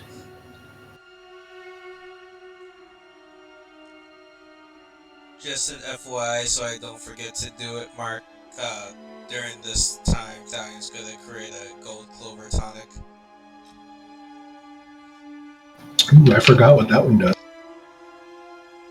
So, Mark, am I to assume we're getting a full rest before we meet next Tuesday? I mean, unless you guys just want to go. No, I'm out of spell slots. I can use a full rest. I know. I'm out of literally everything. Yeah. I'm definitely giving you guys a full rest before you go back in. Let's just say the alarms have been tripped. They know that somehow a group of people have made their way in and caused quite a ruckus. And we'll just see how it plays out next time.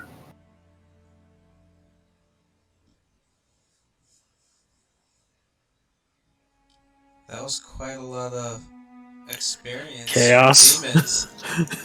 That's quite a lot of experience there that you guys got. So well played on that front, those of you. I know that's exactly what you were doing. I wasn't trying to do that with the toad. I really wasn't. I wasn't into but I think I put some of us at level 7. I don't know. I mean, how close are you guys? I'm 7,000 points away. So I'm pretty sure you really Valeria's that close? closer than I am, which means she's probably gonna be level 7, and I think I should hit it. How did I get 7,000 points behind you guys? I'm at 16,659. Your death really, really hurt, and then you also missed because you had you weren't able to make the trip to Sugar Pine, and then you missed out on all the Niatu stuff and all the experience that came from that. Yeah. I think everything's when you went during Dylan's playing stuff.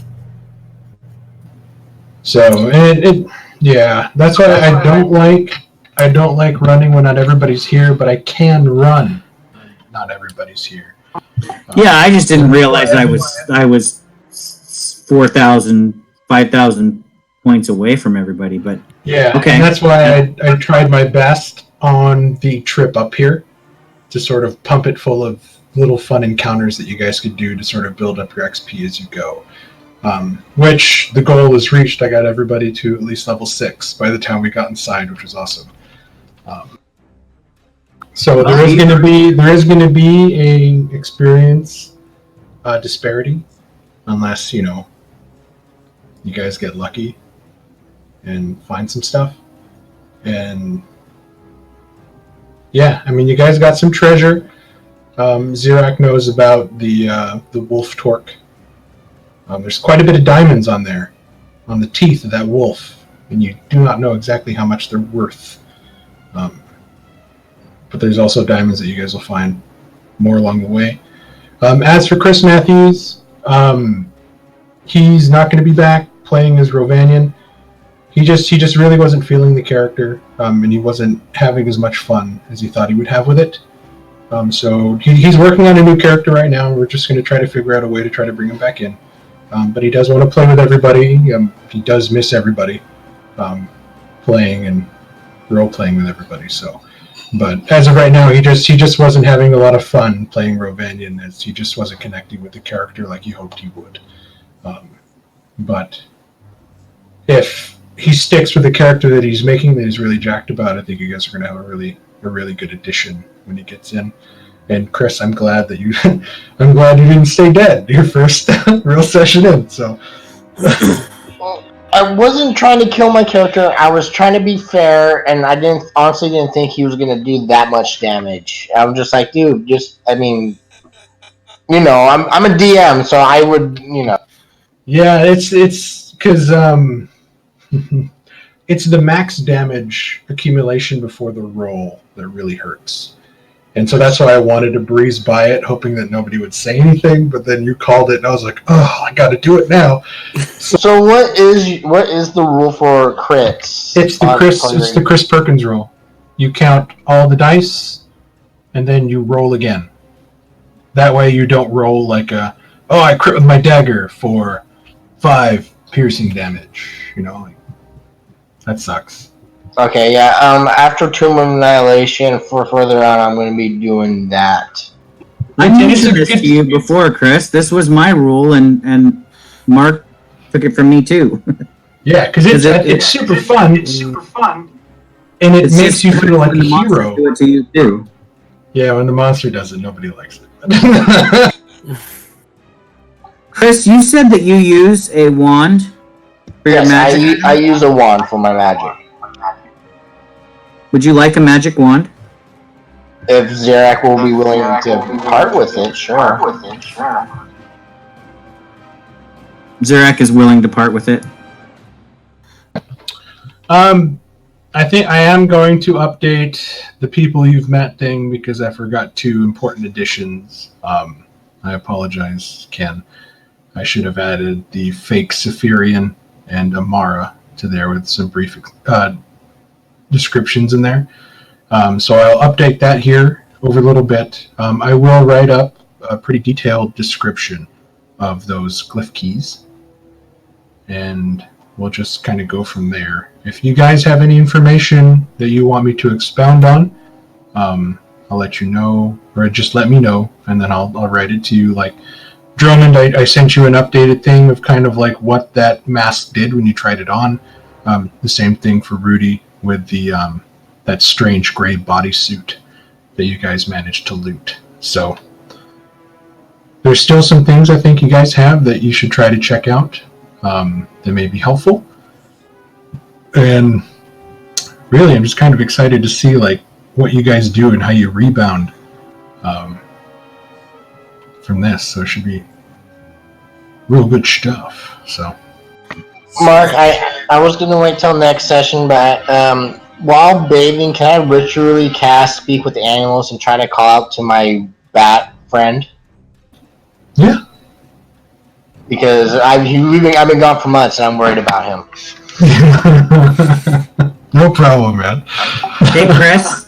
To make the +1 bonus to initiative work on your character sheet, if you go to the gear, you can add an initiative modifier. It's in the middle box, attribute options of +1, and it'll give you a +1 bonus to your initiative. That's what I did. I just took it away.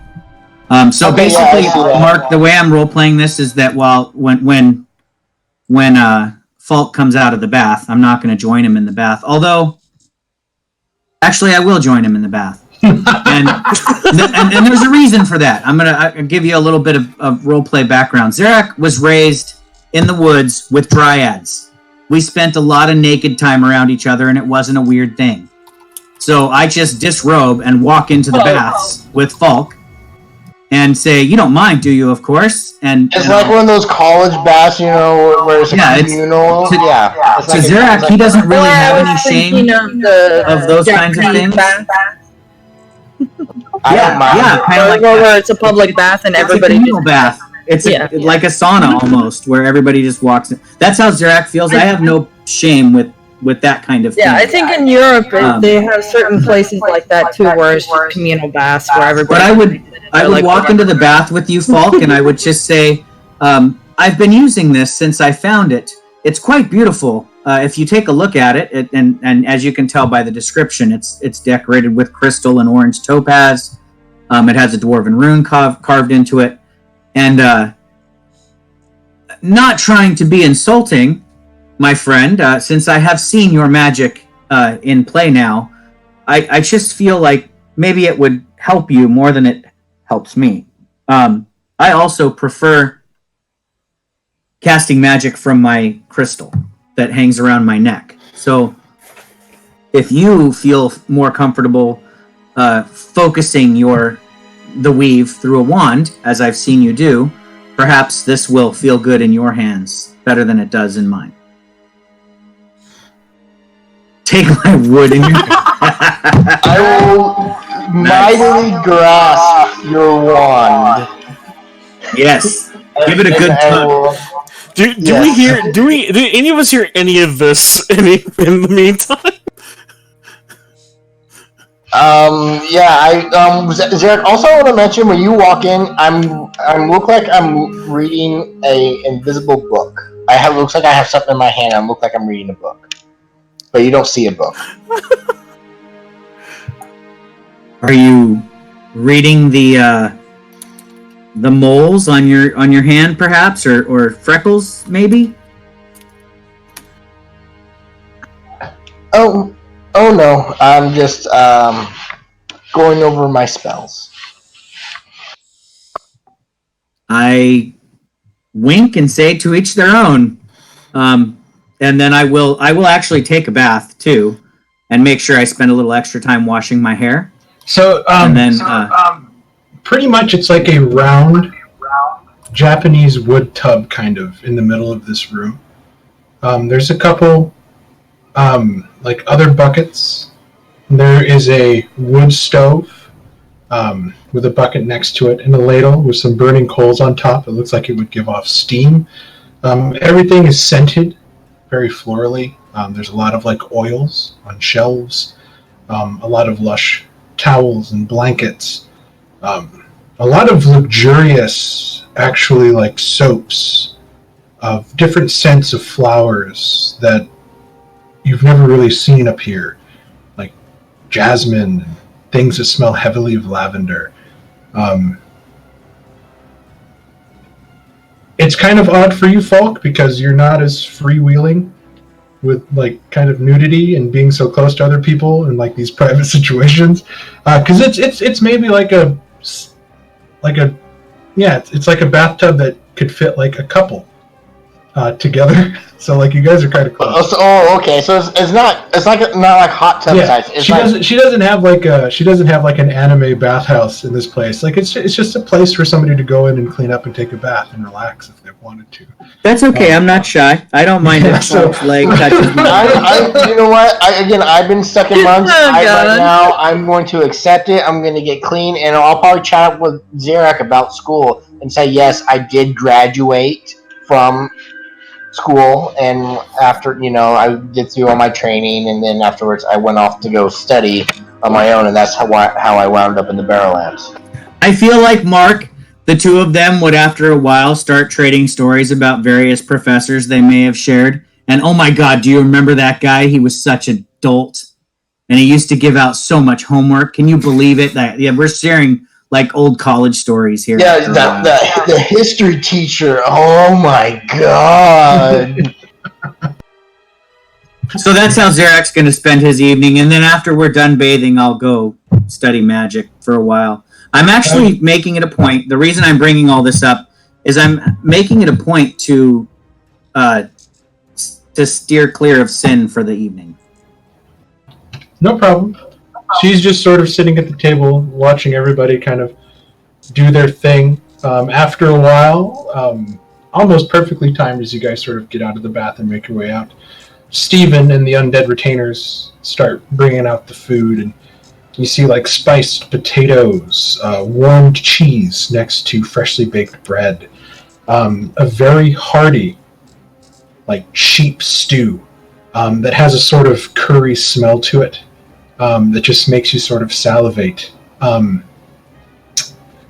It's a very rich diet that you guys are kind of getting here, and the food is just, after eating gruel and good berries for about 2 months in the mountains, like, this is pretty heavenly. And Rudy's walking around giving everybody massages and foot rubs. And you guys are taking it easy and definitely taking advantage of this, I guess, a small mercy of a break after a really quick, successive day full of, like, horrible things.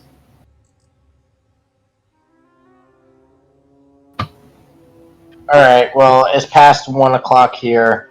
Yep. So. I'll see everybody next Tuesday. I don't believe we have any games this weekend. Tomb of Annihilation this Friday. We do have one Friday? Yes. And then Monster Steeds next week?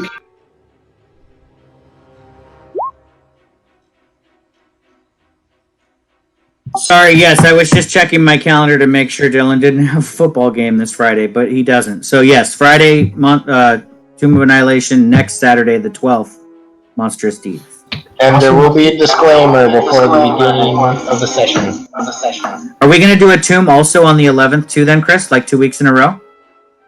I'm okay with that, but I'll ask when everybody shows up, see what everybody's up to. Okay, sounds good. Let's survive this Friday first.